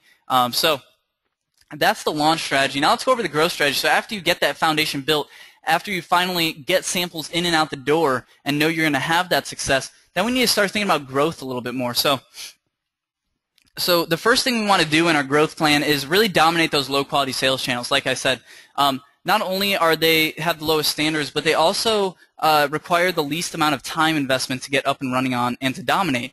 So go for those low-hanging fruit first, get up and running on those low-quality sales channels and get things working there, and then start to move on to those higher-quality sales channels like Amazon, Etsy, any of those really high-quality ones where customers have high expectations, and the marketplace has high expectations on the seller. So then move on to those. And guys, what usually happens is most of our clients end up topping out on Amazon. So tough to believe, but this actually happens very frequently. At a certain point, you're actually going to top out on Amazon. And for most of our clients, it happens at about the $150,000 to $300,000 a year in sales. So right around 150, 300 grand in sales per year. They actually have to start moving off of Amazon because they've topped out on Amazon. There's no more there for them. So at that point, you really want to start branching out. Really focus on dominating Amazon. But once you get to that $150,000, $300,000 level, then start branching out and start experimenting. Start running all sorts of ads. Start hitting up all sorts of sales channels. Start pretty much just doing whatever comes to mind. And your goal in this is to find the ROI of your business. The ROI, for anyone who doesn't know, is return on investment. So find out where the returns are in your business, and then just push the hell out of those returns.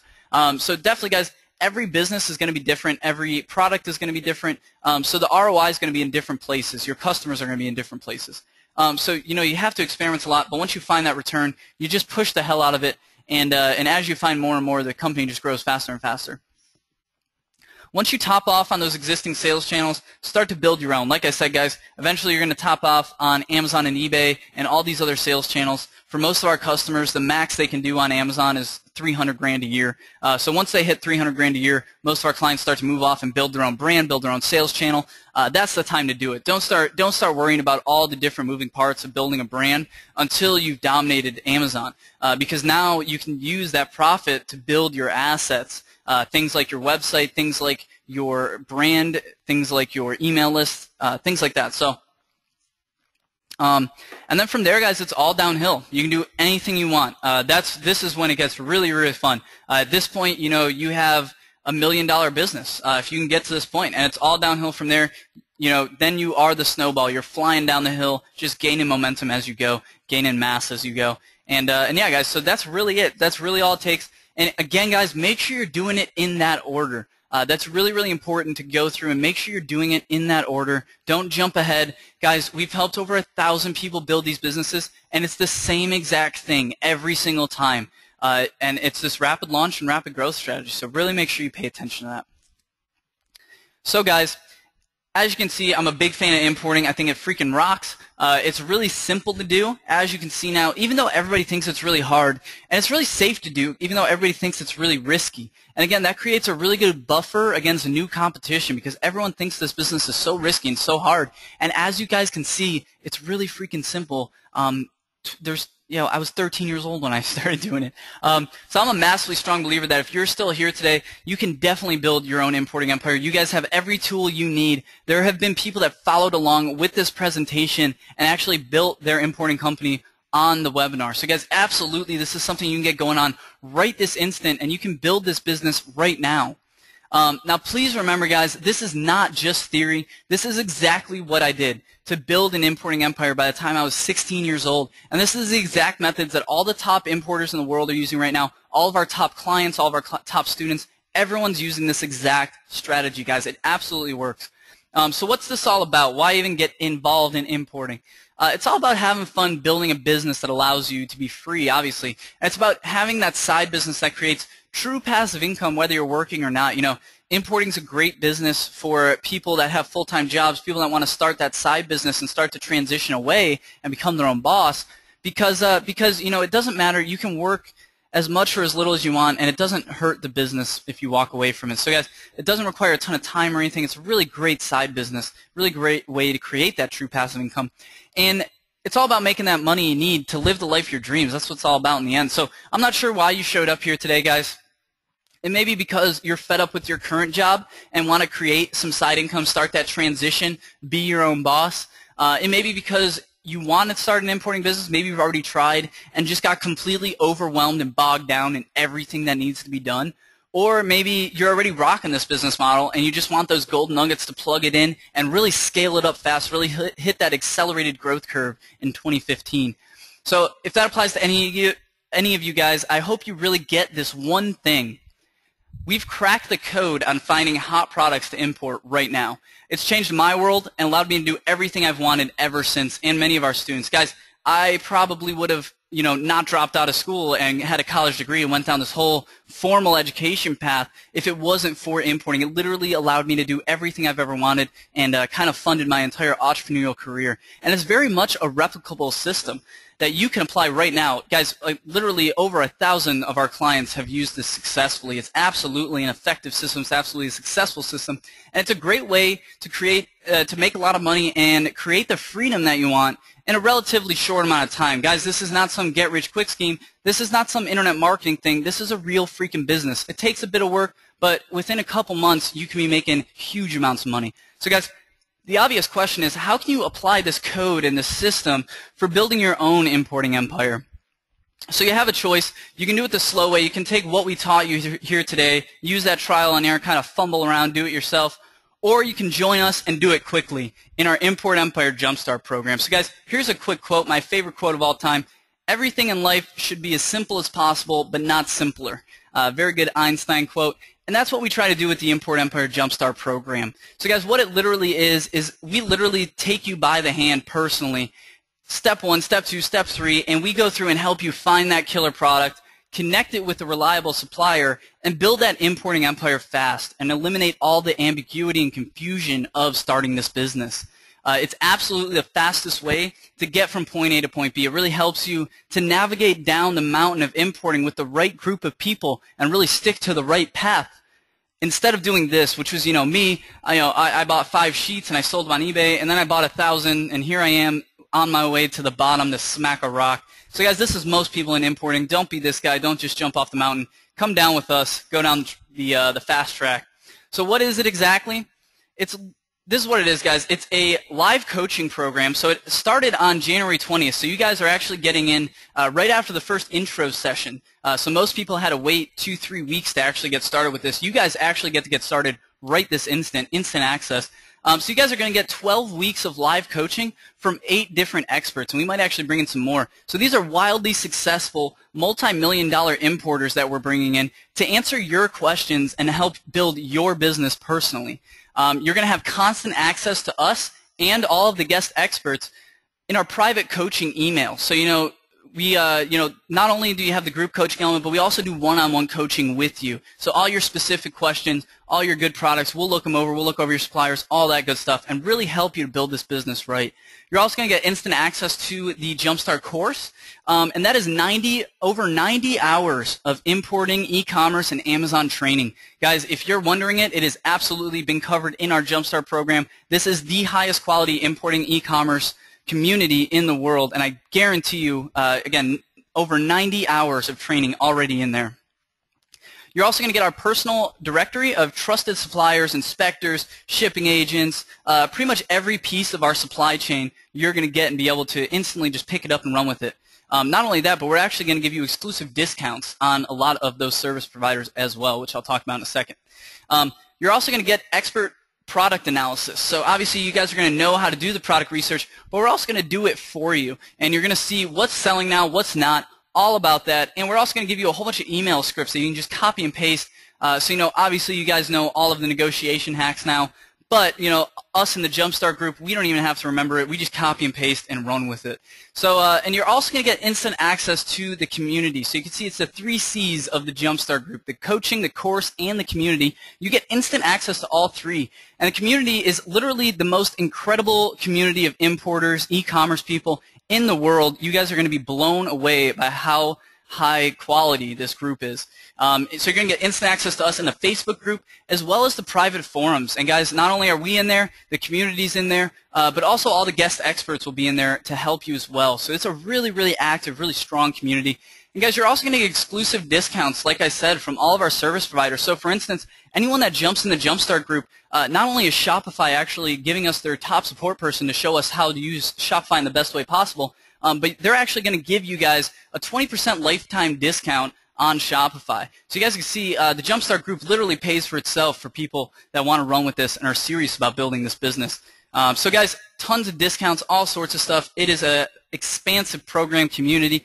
So guys, here's the schedule. January 20th we went through, and this was on Tuesday, and we went through and went through all the different models of importing, all the way up from drop shipping, clearance arbitrage, retail arbitrage, private label, OEM, your own brand. Guys, we went over all the different models of importing and how to transition smoothly between them, and kind of our growth strategy in this Jumpstart group, because we do go along as a group together and build these businesses together.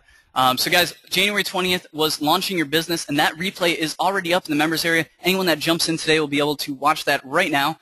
January 27th, we're getting together next Tuesday, and we're going to pick a winning product. We're going to do the product research deep dive, literally sit down, and you guys will get to look over my shoulder as I research products for 3, 4, 5 hours, as long as it takes. We'll be doing product research all day on Tuesday.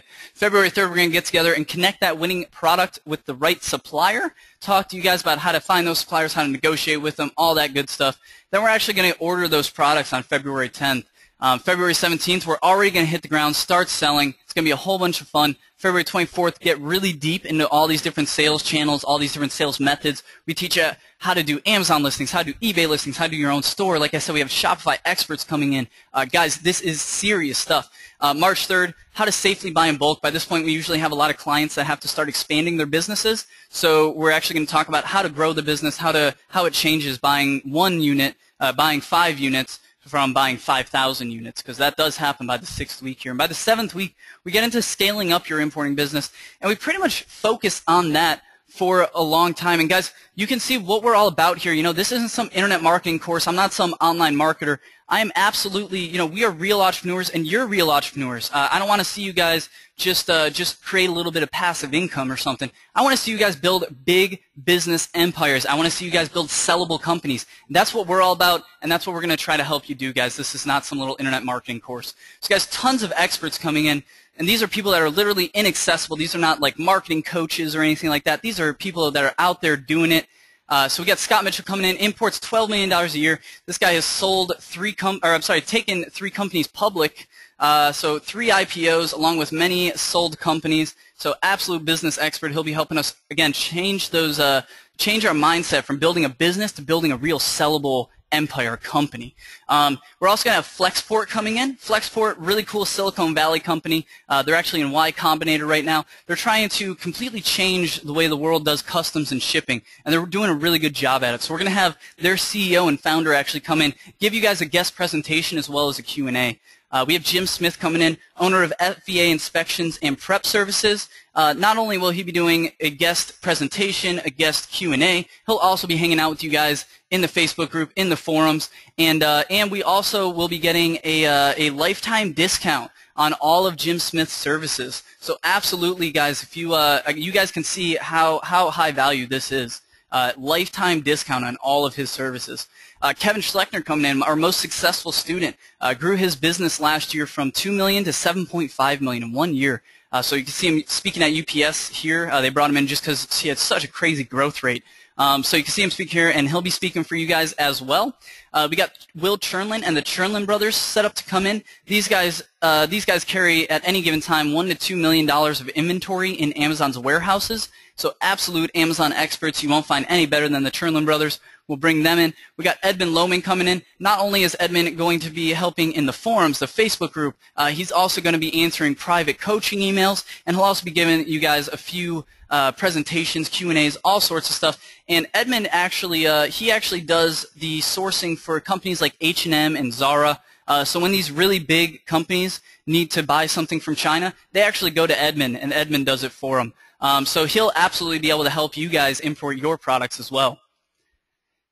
And of course we got little old me, not the biggest importer on the screen here, but definitely be able to help you. I'll be your host sort of thing. So guys, you're gonna get all of these experts literally holding your hand and helping you to build your importing empire. Again, guys, this is group coaching and one-on-one coaching and a course and a community. This is a huge, huge thing. You get all the exclusive discounts. It's awesome. So guys, tons of results. I'm not even going to go through these. We used to, but I think you guys can see that we are serious here. So here's Joey Ellington. My eBay and Amazon sales blew up instantly. Oswald Ryan, here's the product he created. Scott Ferguson making $300 a week. David making $2 to $3 grand a month. Awesome. Here's Joyce Yang in our Facebook group, posted a picture of her samples, and a big thing in our Facebook group. It's a very tight-knit community. You guys will see when you're a part of it. But we always do the sample selfie. So anytime anyone gets a sample product, we'd love for you to take a picture of it, take that sample selfie, and share it with the group. Awesome stuff. So there's Joyce's. Here's Daniel Wynn, posted his sales chart. Looks like he made $3,250 in just 1 month, so that's great. Greg Jones here said, this morning just got really busy. Need to unpack, label, and repack 390 units.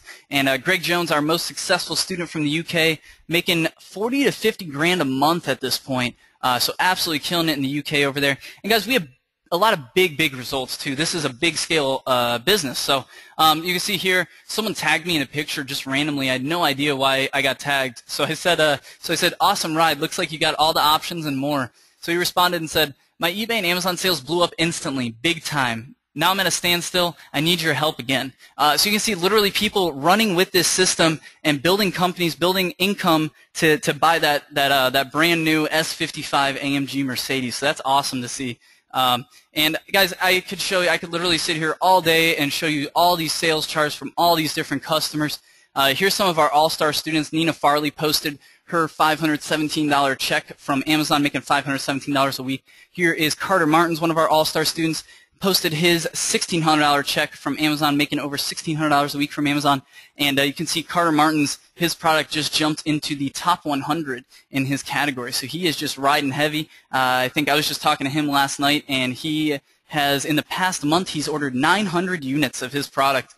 So just growing very quickly, and it's great to see. So guys, what's this going to cost you? Let's kind of get down to brass tacks. So importing courses generally going to cost $2 grand plus at least. I've charged $5,000 to teach this one-on-one and just couldn't keep up with it. There's too many people that want to learn this business right now. It's a hot business. And this cost me much more than $10,000 and thousands of hours to learn. Again, guys, pretty much sacrificed my entire formal education career to learn this business. And most of our coaches that we're bringing in, again, these are guys that don't do coaching. These are guys that are out there running their businesses. We have to go call in favors and pay them large amounts of money to get them to come in and make these presentations for you guys and do these Q&As for you guys. So guys, this is a great value, really. And it made one of our clients, like I said, our most successful client last year, his business went from $2 million to $7.5 million in 1 year. So guys, this is a big scale business. So what's this going to cost you? It's not going to cost $10,000. It's not going to cost $5,000. It's not even going to cost the $2,000 that we should have charged. today on this webinar, we're going to give it away for just $9.97, and it's just going to cost you, yeah, the whole thing, $9.97. Comes with a 30-day money-back guarantee. You guys are fully covered by that risk-free money-back guarantee. So, guys, go to this page right now, StartupBros.com/import, and yeah, I'll put that in the chat box as well. And yeah, so just go to that page, guys, StartupBros.com/import. So let's go over there. And all right, so StartupBros.com/import. That's going to take you to the page to join the 2015 Jumpstart group. And guys, we definitely have limited capacity in this. We limit this to 250 people.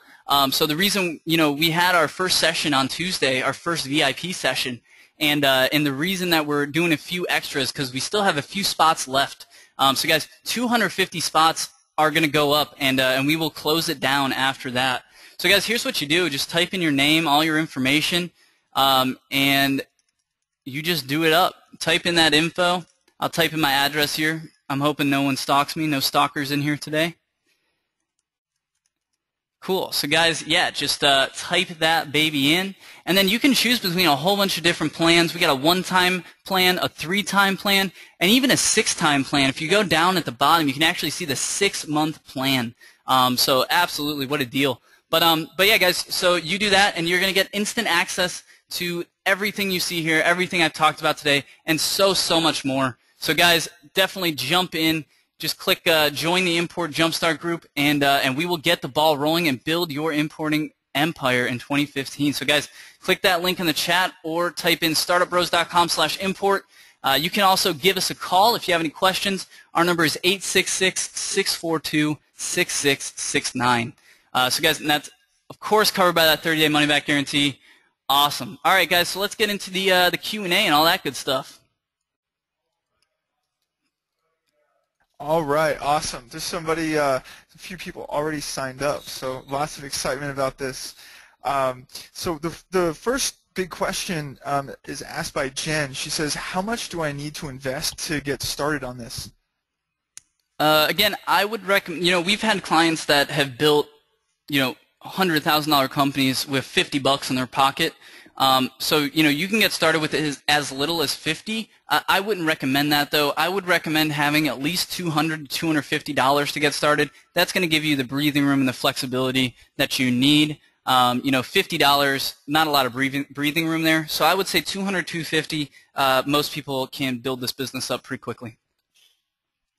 Israel wants to know, he's not going to be able to make most of the live sessions. Is he going to be able to view these recorded at a later time? Yep, absolutely. So like we said, the live coaching actually started this Tuesday. So for anyone that joins, you'll get instant access to the first video of the Jumpstart group. And I would definitely recommend anyone that jumps in, definitely go and watch that first video. It was an awesome time. Honestly, this is our 4th time doing the Jumpstart group, and we can tell that this time is going to be the best by far and the most successful by far. We've learned a lot of new things, and we're really excited to teach it this time around. So yeah, guys, anyone that gets in, watch that first replay, and you can catch up with the group, no problem. And definitely, yeah, you'll get instant access to the Facebook group, all that good stuff. So go introduce yourself. You guys will be absolutely amazed at how good of a group it is. Actually, I'll jump into the Facebook group just for a second, just to show you guys how awesome it is, really. So yeah, guys, this is our super secret Import Empire Jumpstart group. So guys, obviously this is just for Jumpstart members. So yeah, so you guys can see here's just today, just in the past 12 hours, how many posts were made. This is probably the most active Facebook group I've ever seen. So you can see here's Tokuku updating us on his sample order. His DHL order was 50% off using a method that we taught him. And you can see just within the last 8 hours, guys, look how much activity is on here. 1 hour, 4 hours, all these comments in the last couple hours. Guys, this is the most active and the most high-quality group of importers and e-commerce salespeople on the internet. I'm absolutely confident of it. So yeah, guys, I'm still scrolling down, and look, this post was made 5 hours ago. This post was made 4 hours ago. It is absolutely crazy how active this group is.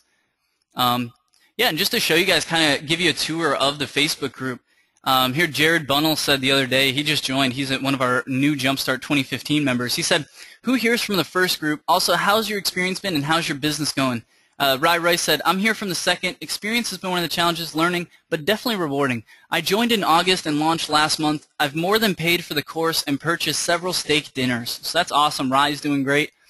Tara McKee, another one of our All-Star students, said, "I'm from the first group. I now have 3 private label products and I'm starting to prep for moving internationally. Started with nothing. No knowledge of importing whatsoever. I am where I am because of my start in this course. Forever grateful." And we are also grateful that Tara is with us. She's a great member of the community. Carter Martins, like I told you about, one of our All-Star students, said, "I'm from the first as well. Total newbie with only a buyer's account and no international selling experience. Now I have a brand, Amazon Global Brand Registry, and most recently completed the international sellers info at Amazon. 5 more products on the horizon. Fantastic course with awesome leaders for sure." Definitely agree with that. He's an awesome guy as well. Yeah, guys, and I won't go through too many of these because again, it's just such a high quality group, and we really know what we're doing with this. This is the first time or 4th time that we're doing it, and we get we get better and better at it each time. So. Greg asked, "I'm one of the new Jumpstart folks. Just wanted to introduce myself. Looking forward to being an active member after learning more."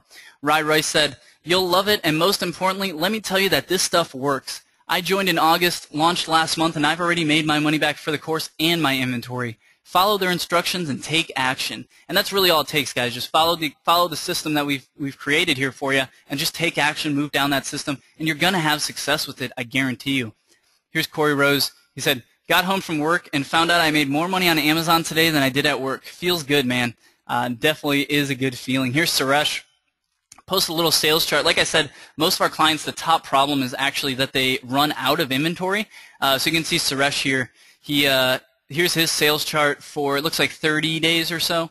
$7,000 in 30 days. You can see it would have been more if he didn't run out of stock twice. So definitely watch out for that.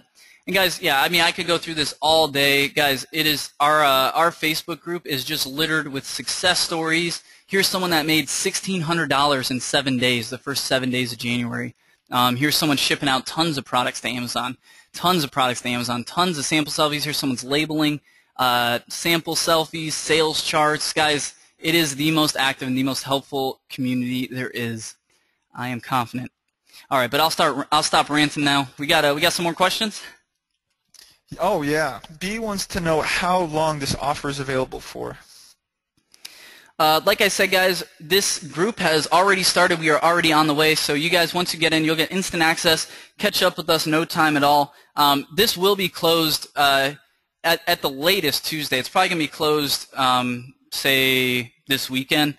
But, yeah, we cap it at 250 people, guys. Since there is one-on-one coaching in this, we really have to make sure that we have enough time to answer all your questions. So we do limit it to 250 people. And since we did already start with this Jumpstart group, we're not going to let anyone else in after week 2. Once we hit week 2, the group is set, and we're going to run with that group.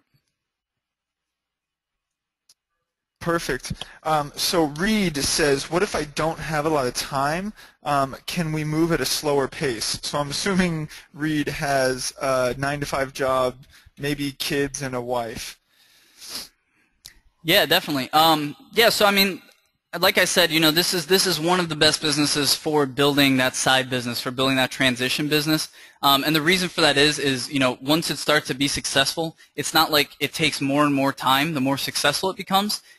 So really, it takes a little bit of time to find your first product and things like that. But once you get your supply chain figured out, once you get your product figured out, it pretty much just happens. So definitely, it's definitely going to take a little bit of a time investment in the beginning, and obviously we're not going to be able to go as a group. We're not going to go slower. But I mean, there's tons of people in our group that it's definitely go at your own pace. It's not like we're going to kick you out if you're not going fast enough. All the materials are there for you to review. All the materials are there. You're going to have them for life. So definitely you can go through at your pace. Obviously, the Jumpstart group itself, as a group, I'm actually going to push you guys. I'm going to push you guys to go a little bit faster than you're comfortable with. And the reason for that is I want to see you guys build big freaking companies fast. So definitely I will push a little bit, and some people are uncomfortable with that, but the ones that are, don't worry about it. You can move at your own pace. Don't be intimidated by the pace of the group. And again, guys, no matter what your problem is, it's not like you're only getting the weekly coaching VIP sessions. You're also getting the VIP email. So if you're moving at your own pace, if you want to move faster or slower than the group, then you can just hit us up at the one-on-one coaching and we'll help you there. Or you can hit up the community and we'll help you there. So guys, there's a lot of different ways to get help with this. Again, we're not selling some internet marketing course or something. We're selling a full coaching program, a full community, and really a program and really a way of thinking. You'll see once you get into the Jumpstart group, you'll see that we definitely have a unique way of thinking and a very ambitious way of thinking, and it's really been working well for our clients. So Boy wants to know, if he chooses the 6-month plan, does he get immediate access? Yep, absolutely. Yeah, definitely. Instantly, right when you guys sign up, you will get instantly a username and password to your email, and you'll get a link to the Facebook group. You'll get signed up for the weekly sessions. So you get all sorts of stuff. Yeah, instant access to all of that right when you sign up, no matter which plan you're on. And his follow-up question is, how long does it usually take before I start making money, specifically so he doesn't get killed by his wife? Obviously it depends on how much work you're putting in. Obviously, I can't guarantee you're going to make money by week 4 if you don't watch any of the webinars or anything. So obviously it comes down to you and the amount of work you put into it.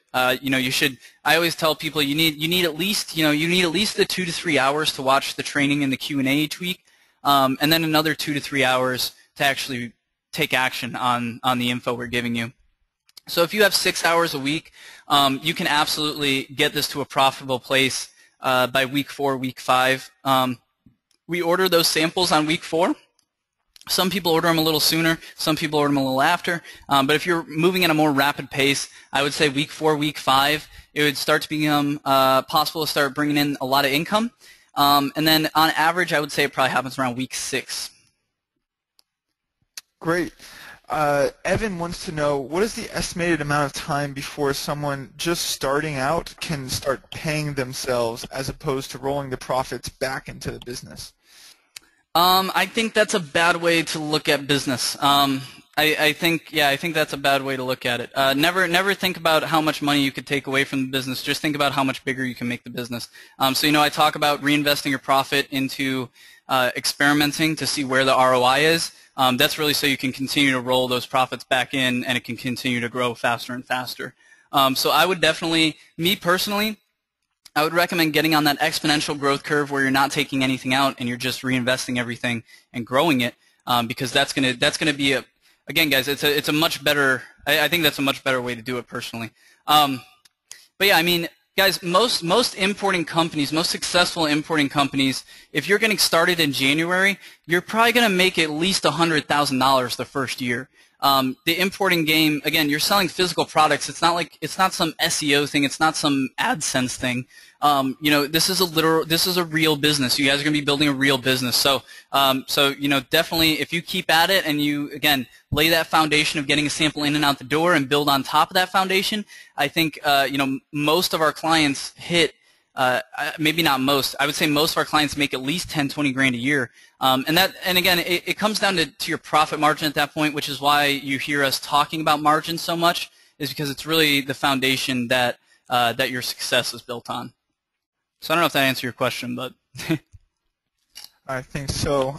So Sean is in Australia, and he says, my only option for accessing the American mass market seems to be through Amazon's FBA service.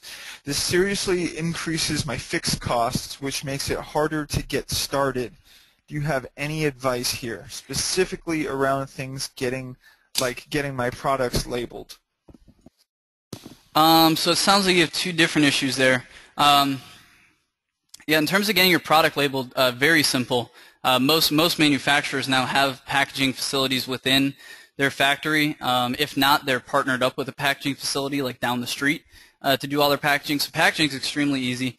I wouldn't worry too much about packaging unless you want to do like really complex packaging, or unless there's a lot of regulatory issues on your product where you require a whole bunch of weird things on your labels, which obviously I would recommend avoiding a regulated product. And then what was the other question? Oh, the fixed cost increase with FBA. I would actually say your fixed costs are going to be much lower using FBA because, again, you're taking advantage of Amazon's bulk shipping rates, their bulk box discounts, packing peanuts, tape, not to mention all the little robots they got going all over the place picking and packing products. So absolutely it's going to be cheaper for you to use a fulfillment center that really knows what they're doing like that than going out and trying to open up your own factory or anything like that. If you're really against FBA, there's tons and tons of fulfillment centers other than FBA. There's hundreds of thousands probably. So all over the world there's fulfillment centers that specialize in different products. So yeah, tons of fulfillment centers if you don't want to use FBA. But I mean, specifically from Australia, most of our Australian clients are actually very successful.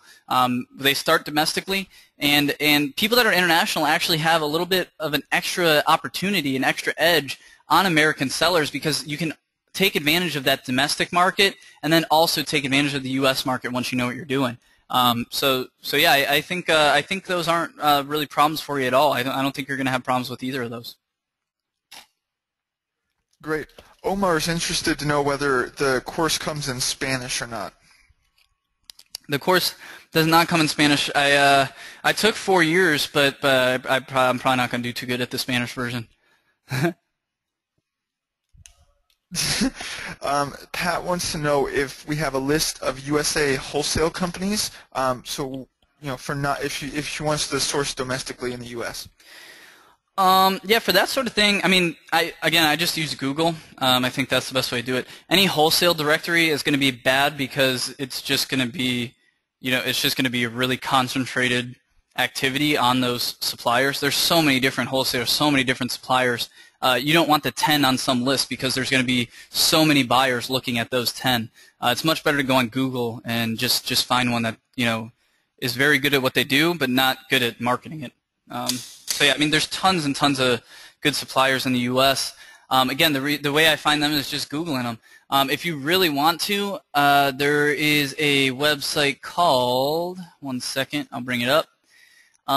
There's one wholesale directory that I hear a lot of good things about for U.S. suppliers, and that's ThomasNet.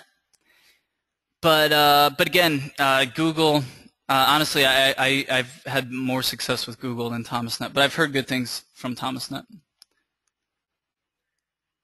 Great. Marcos wants to know a little bit how the coaching happens. He says, are all the coaching sessions online, or is there a face-to-face component as well? Yeah, definitely. I mean, no face-to-face meetings unless you're coming down to Tampa anytime soon. Yeah, so no, it's all online. So we do every week we get together every Tuesday. And we either have 3 or 4 people on each session. We usually have me, Kyle, Steve, and then a few either a guest expert or 2 guest experts sometimes. So so you guys have basically a panel of experts every week, and we usually do 1 to 2 hours of training and then 1 to 2 hours of Q&A. So we stick around until every single question is answered. So it's literally just like this, guys. We sit there and answer every single question, and go through and just kind of hang out with you guys and solve all your problems. Try to. So yeah, that's kind of how it happens. And then obviously all those are recorded and put up in the members area within a few hours of the session being over. And yeah, and then you also have access to our private coaching email. Literally, we have 5 import experts watching that email all the time, 24/7. Our top priority is answering that VIP email, that private coaching email. So yeah, definitely you have access to that as well. Not to mention the forums, not to mention the Facebook group, and of course, not to mention over 90 hours of training material, all the bonuses, exclusive discounts on Shopify, FBA inspections, and prep services, and all sorts of things. It really is, guys. There's a lot of moving parts to this.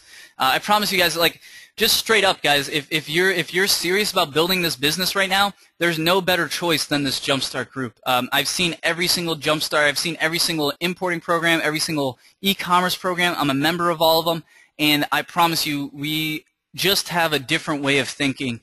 We are not internet marketers. We are not trying to make little amounts of passive income and teach you guys how to do that and teach you guys how awesome we are.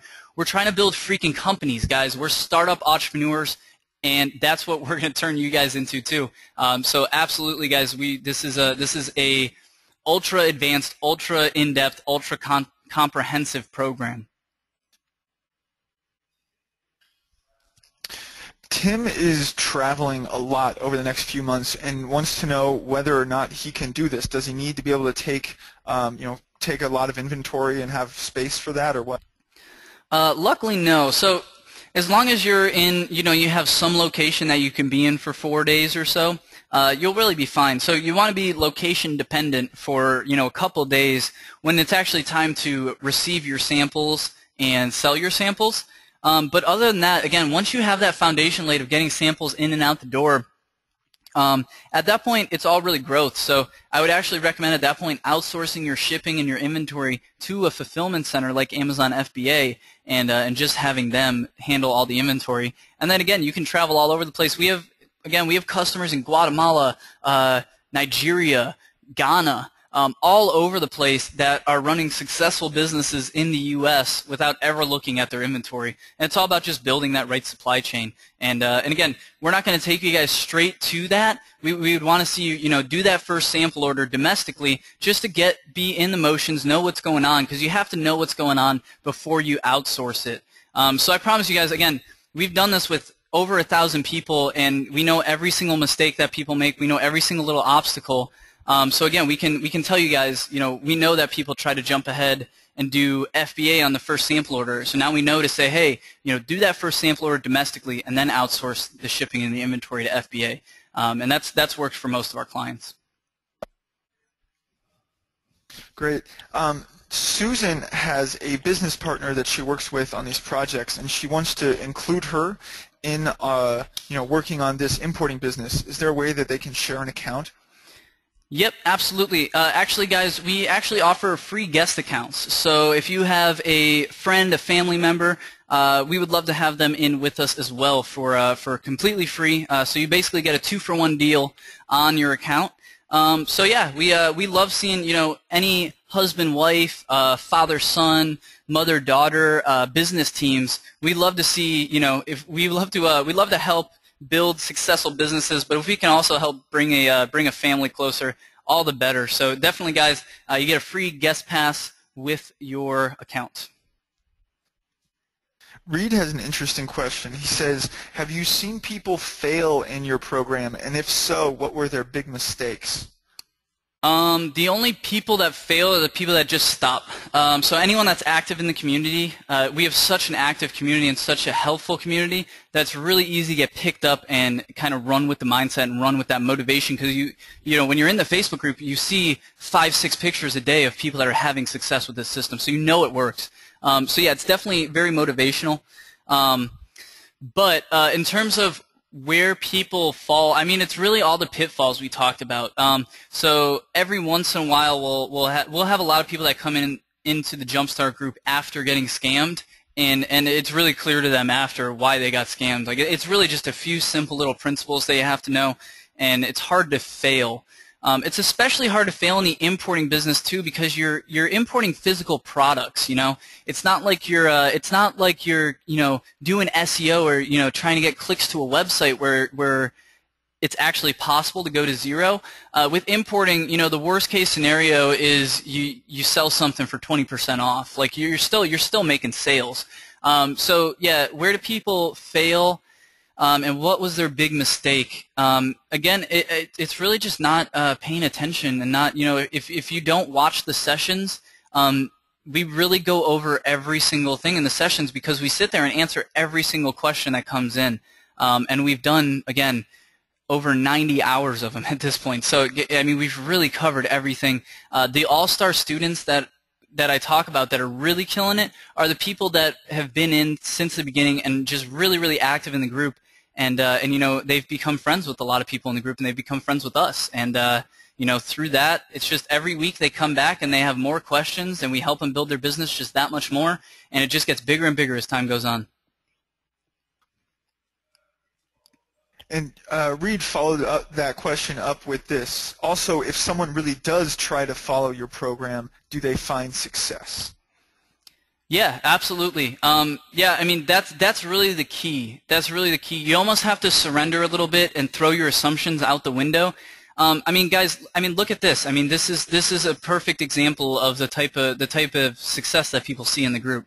You know, Jared said, "Who here's from the first group? How's your business going?" Tara and Carter are two very successful students. Carter is probably making over $100,000 a year easy right now. He'll probably make almost $500,000 this year at his growth rate. So Tara said, "I'm from the first group. I now have 3 private label products and am starting the prep to moving internationally. Started with nothing, no knowledge of importing whatsoever. I am where I am because of the start in this course. Forever grateful." And Carter said, "I'm from the first group as well. Total newbie with only a buyer's account and no selling experience. Now I have a brand, Amazon Global Brand Registry, and most recent completed the international sellers info. 5 more products on the horizon. Fantastic course with awesome leaders." So Carter's a perfect example too. He just there were points when Carter was still confused, but he just kept taking action. He just kept kicking ass, and then all of a sudden it clicked, and all of a sudden he was making 500 unit orders, 600 unit orders, and all of a sudden he's in the best sellers list, and it just turns exponential. So it's really all about laying that foundation. And then last one I'll show you.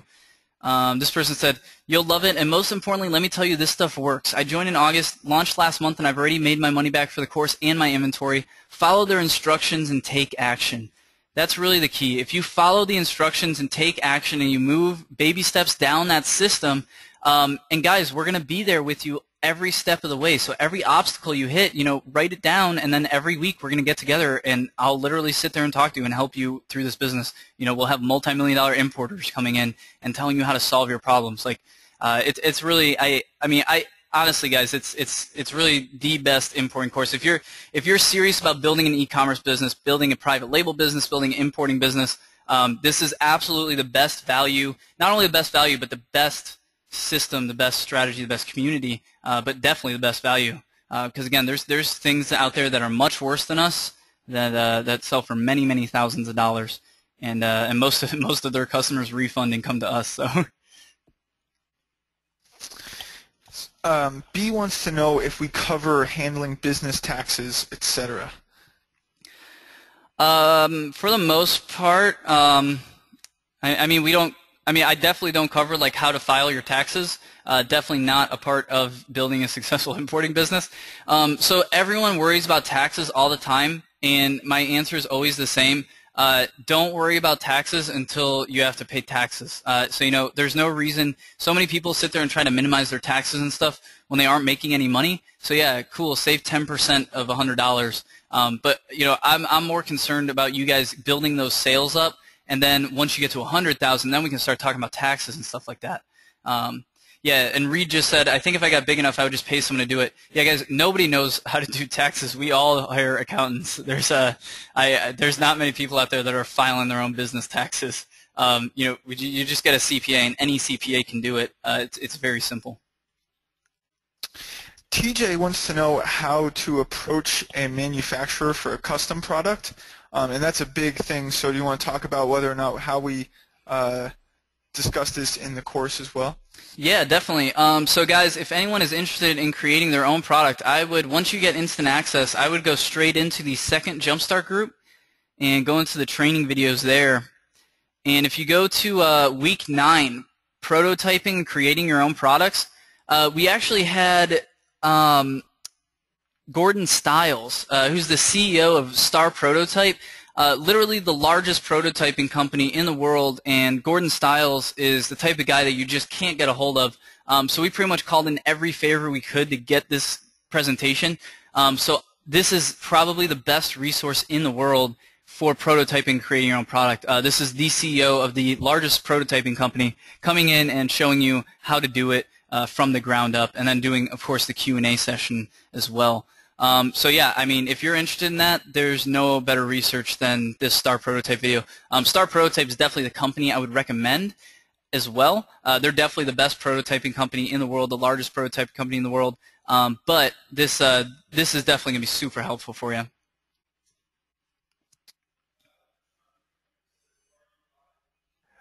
John Ringler says, "Are you live? Can you prove by saying, 'Yes, John, we are live'?" So do you want to tell John we're live? but we're not. Dun, dun, dun. Yeah, John, we're here. Yes, we are here, John. So Rick wants to know, do you recommend focusing on a niche or niche, or just finding an assortment of products that meet the criteria that you recommend? That's actually all we talk about in the first Jumpstart session.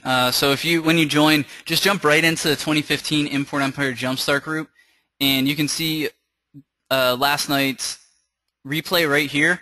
And we go through the importing basics and all the different business models of importing within importing and how they all compare, how to transition between them.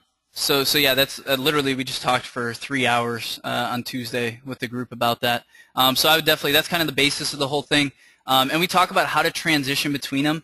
I talk really in depth in this presentation about how I would hate to see any of you think of yourself as a dropshipper, think of yourself as a private labeler, as an Amazon seller, because you guys are startup entrepreneurs. You guys are building this company. So, we're not going to teach you any one of these methods. We're going to teach you every single one, and furthermore, we're going to help you go along with you in transition between and grow up the chain, so to speak, and really transition between these business models in the right way and on the right growth path. Rami says some Chinese products tend to have a bad rep, like lead and other toxic materials in them. How can you find out if your product's safe, and what can you avoid to avoid legal action? Yeah, so my personal advice here, we get this question quite a bit. My personal advice, again, not legal advice, I'm not a lawyer. What I would personally do is ignore it. It's completely irrelevant in my opinion. It's happened. It's the media. It's the U.S. media that has caused us to think that it's so common. In reality, the chances of you getting any type of liability like that, catching any rap on that, is beyond astronomical. Especially at such a low, we're such low players on the food chain. You have people like Walmart, the huge manufacturers, the Hasbros, the Mattels. Those are the people that it happens to. It really doesn't happen to small importers like us. So personally what I would do is completely ignore it. If it becomes a problem, then it becomes a problem, and I'll get the lead out of it. But yeah, I mean, to pay to get your product tested for lead and arsenic, and I mean, what do we do? Do we, if we're importing, plastic bags, do we test them for BPA and lead and arsenic and every other toxic material? Because I mean, we could spend billions of dollars testing one plastic bag. So where do you where do you draw the line? In my opinion, I draw the line behind me, and I just keep moving forward and go make some sales.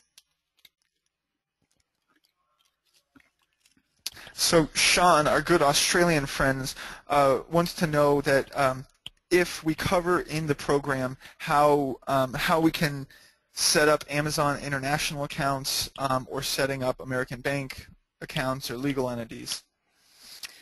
We actually cover all of that in this first session as well. So I won't go too in depth on it just because a lot of people are going to be going in and watching this right now.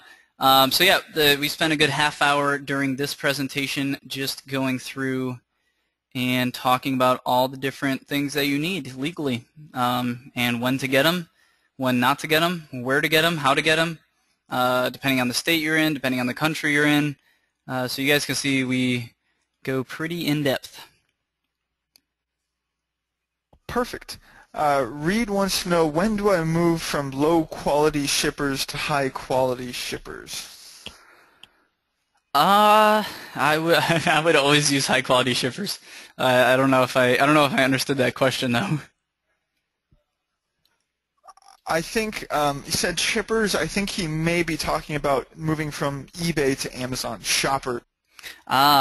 Honestly, when you're comfortable, we have a lot of people in the Jumpstart group that immediately go on to Amazon. So our best piece of advice is start on eBay if you don't know what you're doing, because there's just higher standards on Amazon.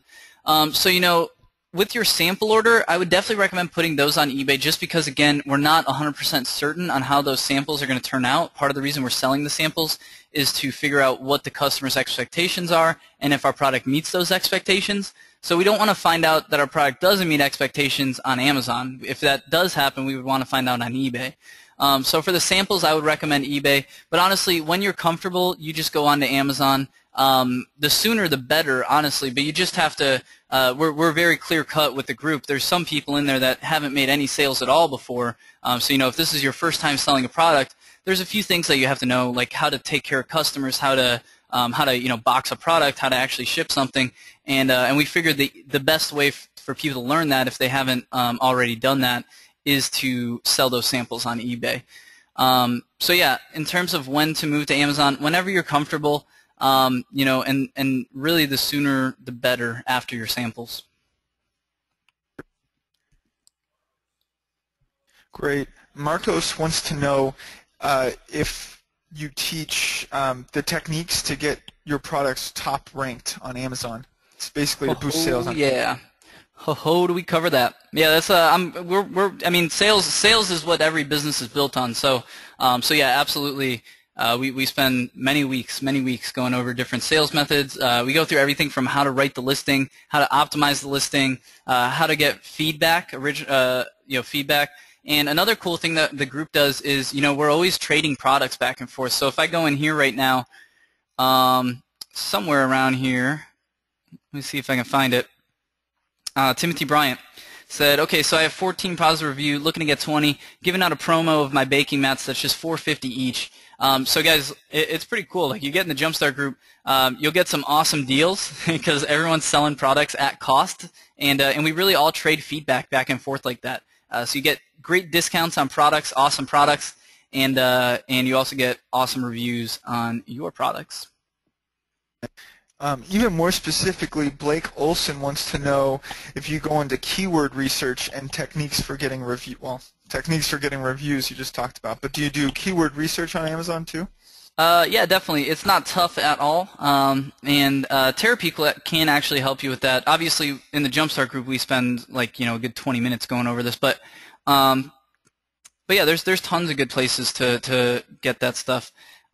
Usually in here, there's a keyword section, so you can actually see, which keywords have the highest sell-through rate. So if it has hot in the title, if the keyword hot appears in the listing, it has a 30% sell-through rate, but if the word cold appears in the listing, then it has an 80% sell-through rate. So you can kind of see which keywords specifically are influencing the sales in which ways. But yeah, to answer your question, though, we go very in-depth on it. Great. Khalid wants to know if you can briefly explain a little bit more about how to utilize fulfillment houses. Yeah, definitely. I mean, there's not much more to talk about, honestly. You call them up and you set up an account with them and you ship them goods. And then when you get an order, you tell them and they ship it out for you. It's really not that tough at all. Yeah, that's really how simple it is. It's not difficult at all. Ray says, how much does it take to start off with a 20-foot container? You're definitely not going to want to start off with a 20-foot container. That would pretty much be knocking everything I just taught you in the face here. But so yeah, I mean, if you're ordering a 20-foot container, not only do we talk about only doing air shipments and not doing sea shipments, so that would definitely be a sea shipment. So that's going to take 45 to 90 days to get to you. You're going to have to set up all the shipping to actually get the container off of the boat and onto a train, and then off of the train to an 18-wheeler, and then from an 18-wheeler to your warehouse, and then you're going to have to get the stuff off of the truck with a forklift. So definitely don't do sea shipment. I would not do a 20-foot container to start off. You definitely have to build up to that point. If you're already built up to that point, then, I mean, how much does a 20-foot container cost? I mean, there's 20-foot containers that cost $1,000. There's 20-foot containers that cost $1 million. It just depends on what's inside of it. So yeah, I mean, I don't know if that answered your question, but that's the best I could do. Boy Ledoy, who just joined the group, awesome. Congratulations, Boy. He wants to know, how do you ship from China straight to Amazon FBA? Does China handle the shipping, the shipment, and the customs broker handles, and the shipment inside the U.S. to Amazon? Kind of wants a little bit more of a breakdown. No, so you need another piece of your supply chain there. You're missing a piece. You need an inspection and preparation center in the U.S., which is, again, Jim Smith runs the, he's one of our guest experts. I'm good friends with him. He runs one of the largest FBA inspection and prep warehouse in the world. Yeah, it's called FBA Inspection. So yeah, you need some type of FBA prep center to inspect the goods, get rid of any damaged goods, and deal with those, because you're going to have some damaged goods from time to time. So Jim will deal with that. He'll actually deal with your supplier and getting the goods back and forth and stuff like that. And then he'll actually prep all of the goods for FBA, send them off to Amazon's warehouse, and make sure they all get in there safe, safe and snug. So yeah. That's pretty much the supply chain, and yeah, it's pretty awesome too, because anyone in the Jumpstart group actually gets a lifetime discount on those FBA inspection and prep services. So you can just imagine how valuable a lifetime discount on something like that could be.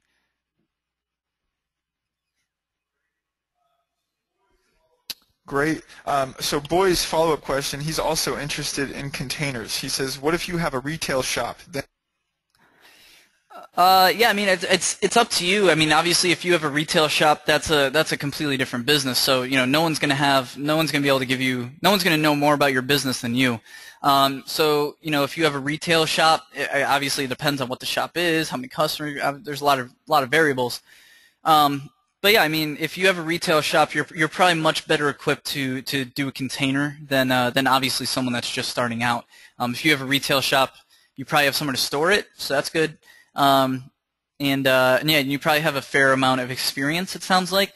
So yeah, I mean, it's not like against the rules to get a container. Like our company only does containers for the most part.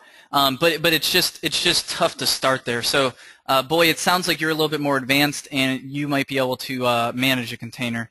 But obviously for someone just starting out, we would recommend starting on air and building up to that point. Mark is traveling abroad for the next 3 months and wants to know when the next group is going. That's a good question, Mark. Yeah, we don't have a schedule to start another Jumpstart group or something. So this one will end in April. You guys will be with us all the way until April. And yeah, in April we're either going to take another group of clients over to China, which is more than likely. We'll probably go over to China with a group of 30 clients and hang out there. And obviously we pull all those people out of the Jumpstart group.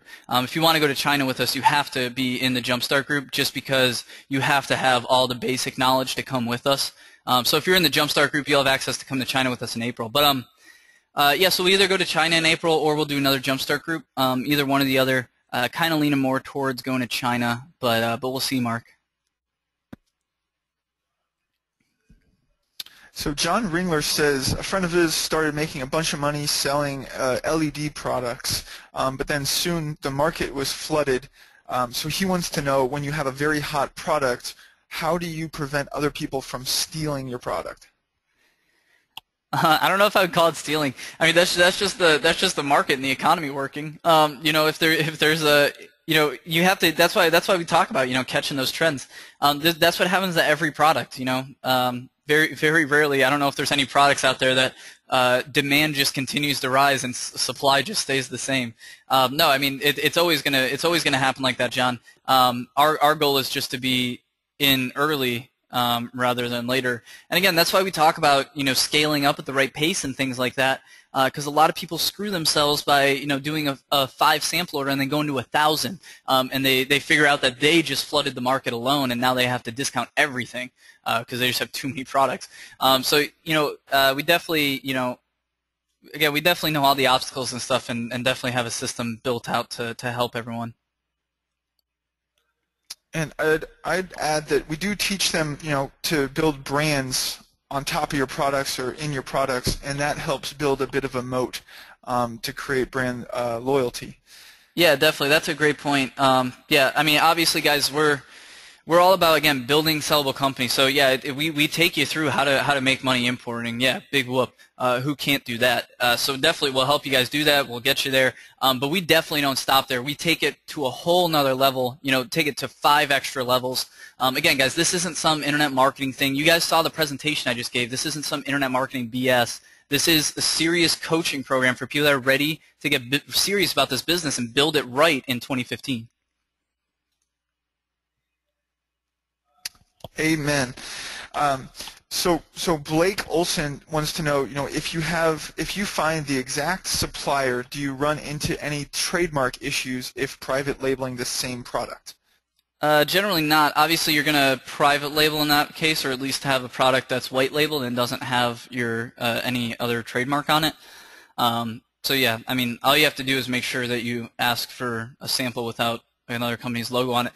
But the thing is, too, guys, if you buy 5 samples of a product with another company's logo on it, do you think Amazon's going to ban you? Like, you're selling 5 products. You can just say, yeah, I got 5 of them for Christmas. It's not like you're selling thousands of them, So yeah, I wouldn't be too worried. But we definitely, obviously, we cover all that as well. So Reed Alfred asks, how would you convince your wife to let you spend the money to join this course? And he claims that that's more of a joke question than a serious one, but I kind of doubt that, Reed. I don't know. I'd probably butter up, make some dinner or something, maybe pick some flowers. Yeah, no, I mean, I guess I don't really know because not only am I not married, but yeah, I mean, yeah, how would I convince my wife? I don't know. I would just, I mean, you got to pitch. Tell her about all this stuff you'll be able to buy her. Yeah, we gotta talk the pitch. So we'll do a quick little pitch presentation now. Honey, I'm gonna be able to buy you anything you want in 6 months if you let me spend this money right now. Tell her you'll buy her. Yeah, and Reed, keep in mind too that we do have the 30-day money-back guarantee there for that reason. I mean, it's there so this is a risk-free thing. If you're on the fence, jump in, and all you have to do is email us and say, hey, I want a refund, and we'll refund you. So definitely, this is a risk-free offer as well. Feel free to jump in, guys. We're not going to be offended at all if you take advantage of that. That's what it's there for, to make sure that it is a risk-free offer for you. And again, guys, we're not here to take your money. Again, we're not internet marketers. If you guys don't feel like this is right for you, or if you get started and you decide you want to go on vacation instead and you need the money, then just say, give me a refund, and we're gonna be like, all right, see you, buddy. Hopefully you'll be in the next group. We're not gonna hold it against you. So definitely, guys, that money back guarantee is there for that reason, to make sure that it is a risk-free offer for you, and to make sure that you guys have some flexibility with it. Great. Pam wants to know how she can keep up on information for the China trip in April. Yeah, definitely. So that's only for Jumpstart group members. So anyone in the Jumpstart group, on the weekly webinars leading up to it, if we decide to go to China in April, or if we don't do it in April, we'll go in October. Yeah, so we'll talk about it all the time. And actually, last time we actually gave away a free trip to China to one of the Jumpstart members. So we'll probably do that again. Again, guys, we have all sorts of giveaways and stuff. We literally took someone to China for a month for free. So definitely the Jumpstart members, you guys are definitely in the inner circle. You guys have a special place in our heart.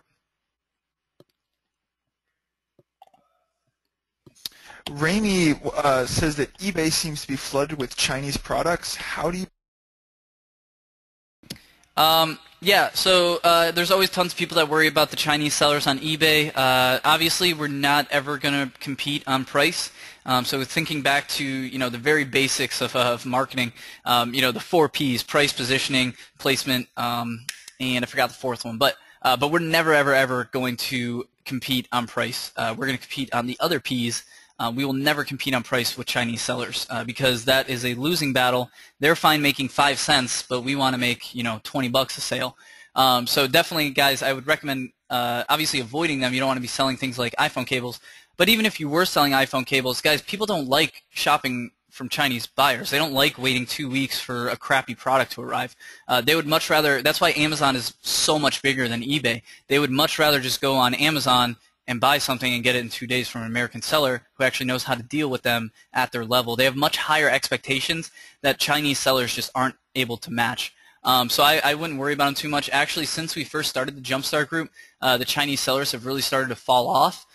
So I think even Americans, every year our standards are higher and higher, and I mean, there's never going to be a world where we want to wait 14 days for shipping so we can save 22 cents. So I wouldn't be worried about them. Furthermore, yeah, I mean, I think it's a dying thing too, so I wouldn't be too worried about it. And you're never going to see Chinese sellers on eBay or anything like that. So obviously, we recommend taking advantage of Amazon much more than eBay.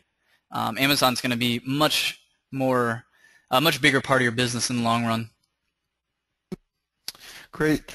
Reed wants to know what is a sample compared to, I don't know, a normal shipment. He says, I guess it sounds like a sample is different from something else, and he doesn't know what that something else would be. I'm not sure I understand that question, but yeah, I mean, a sample order. order. What's the difference between a sample order and a non-sample order? I mean, a sample order. I mean, in terms of like the actual, the actual function, the actual like mechanism that the transaction happens, it's the same. It's all the same.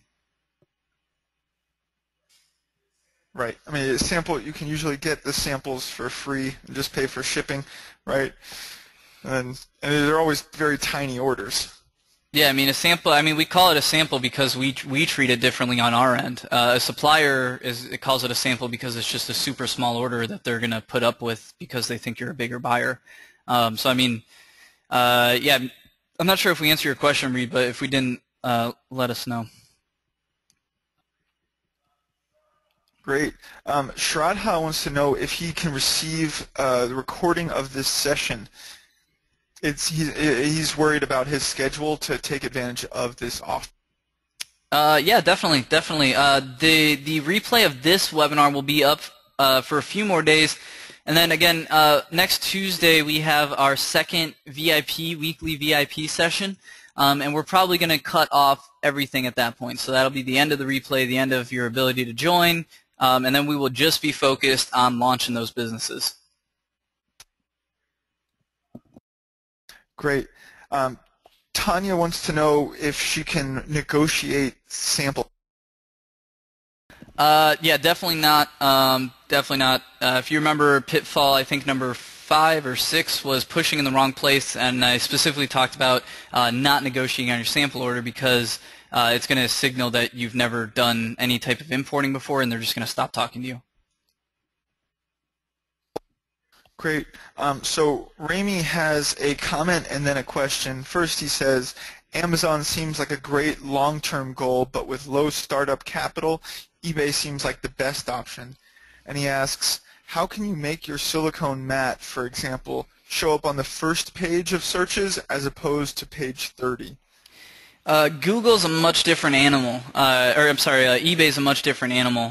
So eBay, obviously their algorithm, obviously they've never made it public, but their algorithm is less so based on sales than Amazon. So I mean, how to get that up there, we can definitely cover it in the Jumpstart group, but I mean in general, the timing, obviously when you do the searches on eBay and you think it does like the best match, it does a good mix of top sellers and things that are ending soon, as well as things that have deals on them.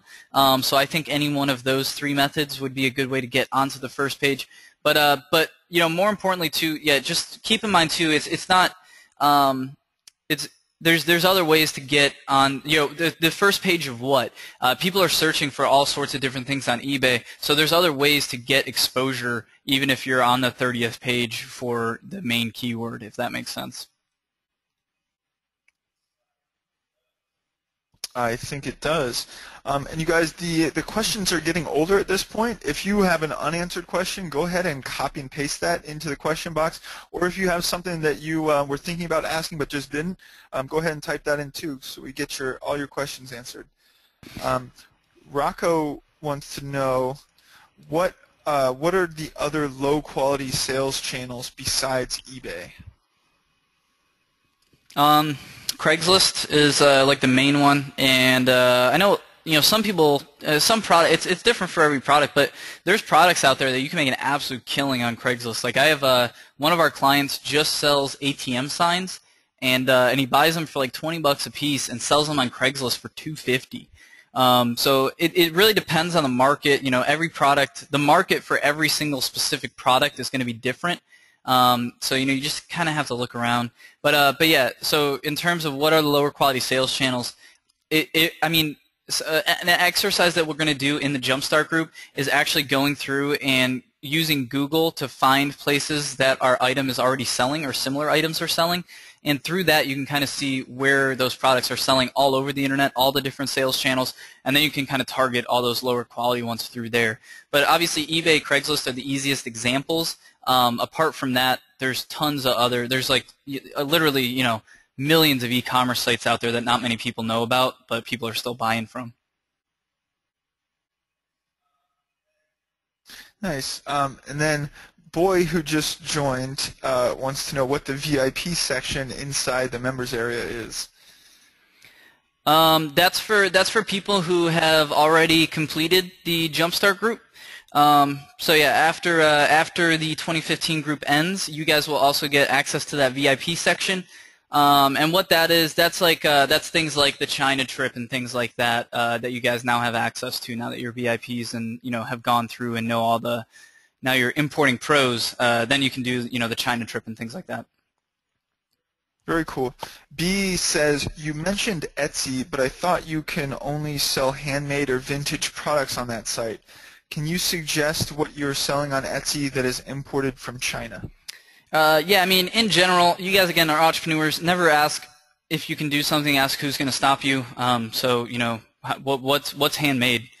So if I order something and I take out a knife and scratch it, is it handmade? I mean, by Etsy standard, it probably is. So I mean, you just have to go through and kind of read their standards and stuff. I know they've gotten more strict with it in recent months. But again, I mean, I see people making money on there with like digital products, let alone handmade products. So yeah, I mean, just try it. I don't know. I don't know what to tell you. Rami says, when would you recommend joining Amazon as a seller, specifically in terms of capital and inventory? Yeah, I mean, in terms of capital and inventory quantity, 0 on both. I mean, it's not going to cost you anything to open up a seller account. Yeah, and you definitely don't need any quantity. I would recommend opening that Amazon account before you have quantity so you can set up your listings and stuff, and then when you do have quantity, you can just set your inventory, and it'll just automatically start selling, and there's no downtime. Yeah, get going. Boy wants to know what an import surety bond is. How much, from who, how do you do it, what's needed? Not a clue. Never heard of that in my life. Guys, there's tons of stuff with importing. Guys, importing is literally moving stuff around the globe. So it's a pretty expansive field. You can Google yourself into a hole with it. Amazon requires an import surety bond. I've never heard that, Boy. And none of our clients have ever talked about that. I'm not sure. Whatever you're looking at, maybe email me or something, and I can. Boy, especially if you're in the VIP group, just post that in the Facebook group or into the coaching email, and obviously we will look it over and let you know. But yeah, Boy, I'm not really sure on that, to tell you the truth. But again, you know, we've done this with over 1,000 people, and I've never heard that term. So I would imagine that it's either very easy or you know something, you know, or you're looking at the wrong thing. I'm not sure. Shraddha wants to know how he can get the sorry, where he can get the recording. Yeah, we'll be sending that out, Shraddha, in just a little bit here. Yeah, so you'll get it in just a few hours. Great. Andrew says, how do you drive traffic to your products? Yeah, how do you drive traffic to your products? It's a pretty expansive question. Yeah, so I mean, it really depends on where I'm at in the business, what my situation is. Like in the Jumpstart group, we go through a specific launch phase and all these different ways that you can launch your products. I mean, there's just a lot of moving parts to it. You know, we go through a whole 4-hour presentation there's probably 12 hours of training in the Jumpstart group already on that. So it's a pretty expansive subject. As you can see, just some of the things that we've gone over that you guys will have access to. Here's our holiday launch strategy and a rapid research strategy. Here's all about selling products, guerrilla sales tactics, selling with PPC ads, getting a product off the ground with the e-commerce ads. Yeah, so I mean, obviously that question's pretty vague, and we've probably spent, on that question, because of the vagueness of it, we've probably spent, 16 to 20 hours just on that. So I mean, yeah, here's an Amazon rundown. That's about selling on Amazon. Here's how to write great e-commerce product listings. That's obviously helpful with getting a product off the ground. Focusing on the right things and a general Q&A. That one's on there. Here's copy and sales with a guest expert, Neville Medora. He's the chief copywriter for AppSumo. So he came in and taught us just how to do copywriting and sales for e-commerce listings and how to optimize e-commerce listings. So yeah, I mean, we're pretty sure whatever your question is, we definitely cover it. So while you were answering that, B was answering Boy's question. So a surety bond, Amazon says, if you choose to send inventory directly to Amazon from outside of the Amazon Marketplace country, you will need to obtain an import surety bond. Okay. So, yeah, and we'll get more details on how exactly to do that, Boy. No, well, you're actually never going to do that. No, I mean, that's the reason why we've never heard of it. We've never had a client. You're not able to ship inventory from outside of the country to Amazon. You really need that second piece to the supply chain. The risk is, if you have one damaged product, they're going to turn around and ship your whole pallet back to China. So you definitely don't want to do that. It's a huge risk to ship your products direct from China to Amazon. So again, you want to have an FBA inspection and preparation center in between there in your supply chain. We have a few that again, 2 of our guest experts actually run FBA inspection and prep warehouses, but one of them is actually going to give you guys a lifetime discount. So that's the one we'd recommend using. And pretty much you just plug you plug Jim into your supply chain and FBA inspection and prep center into your supply chain. And Jim's a great guy to work with. He'll help you through the whole process and really simplify the whole thing for you. But yeah, thanks for bringing that up though, Boy. I have not heard that term before, so now I know for the future. Great, yeah. Looky Cooley says, I don't think you explained how to get a hold of FBA to get your product shipped there. Is it really just as simple as calling the FBA center?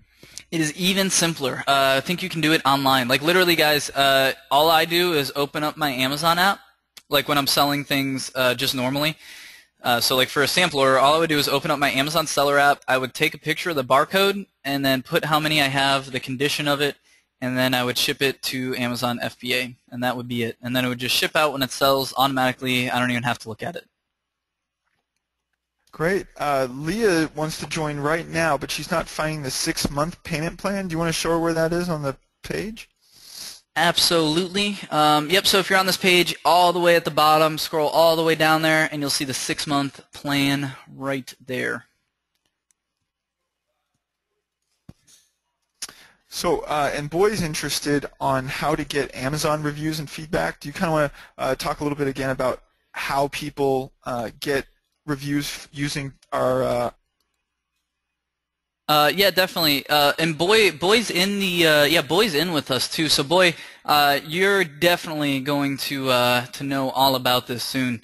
But yeah, so Boy, I would definitely jump in and watch that first replay as soon as you can. And then next week we're gonna get straight into product research and stuff like that. But to answer your question, which was how do you get Amazon reviews and feedback? This is actually the best way that we found. So you see Timothy Bryant here, and this is all through the Facebook group, guys. It's such an amazing community. But I have 14 positive reviews, looking to get 20, giving out a promo for my silicone baking mats that makes it $4.50 each. So he's giving out 8 promo codes. So basically, you just go in the Facebook group and say, hey, I have, 10 razor blades to give away for $5 each, you can definitely cover your costs and maybe even make a little bit of money on selling them. But then, you can hook that up, and everyone here knows how to do it. Everyone in the group, they know the best way possible to do it for your rankings. So they'll go into your product and search for it and, go to it in the best way possible and go and actually purchase it. So Amazon's going to think that someone was just browsing around and saw your product and purchased it. And they'll leave a review, they'll leave questions and answers. It's a really tight-knit community. So that's honestly, that's a whole nother bonus to this, to the Jumpstart group that we don't even talk about is how we, trade reviews back and forth. And not only that, but you also get to buy a whole bunch of products at a huge discounts. So that's awesome too. So Tommy's joining with a family member. So that's one more family business getting started on this. That's cool. Yeah, that's awesome. So boy asks, can I do the same thing on a normal post? Do you think Amazon will ban me? No, it's not against the terms at all. I mean, if you make a promo code, you can go post it on. You can give it to friends, family, do it to whoever you want. If you want the best chance of the review sticking and actually mattering, then you're going to want to do it with people that aren't connected with you. The farther away, the better. So yeah, I mean, they're definitely not going to ban you though. It's completely within their terms of service. We're not doing anything black hat or anything. Again, guys, keep in mind we're not like black hat marketers. We're not like internet marketers. We're entrepreneurs. So we're here to build a long-term business, and we're not going to give you guys bad advice and build you guys on a faulty foundation. We're really going to build that strong foundation with you. So Lumiere says, I know you talked about customs already. Is it really just as simple as working? Does my shipper really deal with that? Yep. Just that easy. Cool. And because I only have a couple more questions here, so again, if you have something that's been bugging you that you want an answer to, go ahead and copy and paste it into the question box. Yeah, we'll start wrapping it up here soon. But yeah, so Julie wants to know, I'm really not sure about this, but how strict is the 30-day money-back guarantee? Does she need to prove that she's done anything? What are the rules behind it? Guys, we probably have the most lenient 30-day money-back guarantee you will ever see. Literally. I mean, we just got an email the other day, and someone just said refund. They didn't even tell us why. They didn't even say anything. They just emailed us with refund, the word refund, and we just put it through and say, hey, good luck on your next project. Hope to see you sometime again in the future. So yeah, literally, guys, that's the reason it's there, is to make this risk-free for you, to make sure that it is a good fit for you. We're not here to take your money, guys. We're here to get you in this high-quality group of importers. So if it's not a good fit with you, we actually don't want you in the group. We would rather you refund, because we're trying to build a very high-quality group here, and we've done a good job of it so far. So we don't want people that don't belong, because we need people that are out there kicking ass building these businesses. So Rocco is a student. He's a little bit strapped for time, and he's asking how much time or how much time can I expect to pass before I make my $1,000 back, or my $997 back? I mean, obviously, it's really up to you and how much work you put in. I mean, if you did nothing but work and you didn't eat, sleep, or do anything else I'm sure you could do it within the time that it takes to ship around a whole bunch of samples. I would say to hit that $1,000 level, it's probably going to be your second or third order. And on average, I would say the group as a whole gets to the second or third order right around week 8 to 10, I would say. So, towards the end of the group, we definitely get to the point where people are really starting to roll with this. And then that's when we start talking about transitioning into purely a growth phase. And yeah, so I don't know if that answers your question, but. Great. He also asked, how do you know when to how do you know what to what? Sorry? How do you know when to ramp down selling a product? I mean, it's going to be pretty obvious to you guys if you need to, because all of a sudden it's just going to stop selling, or stop selling as quickly. So you guys will definitely notice where that topping off period is. But I mean, there's never really a period you slow down. It's pretty rare that you slow down. I mean, obviously it happens over long periods of time. But like when you guys find a trend, you can usually ride the trend for at least a year or two. So I mean, you pretty much find the opportunity, set up the supply chain, and you just kind of ride it for a while. So I don't know if that answered the question, but. Great.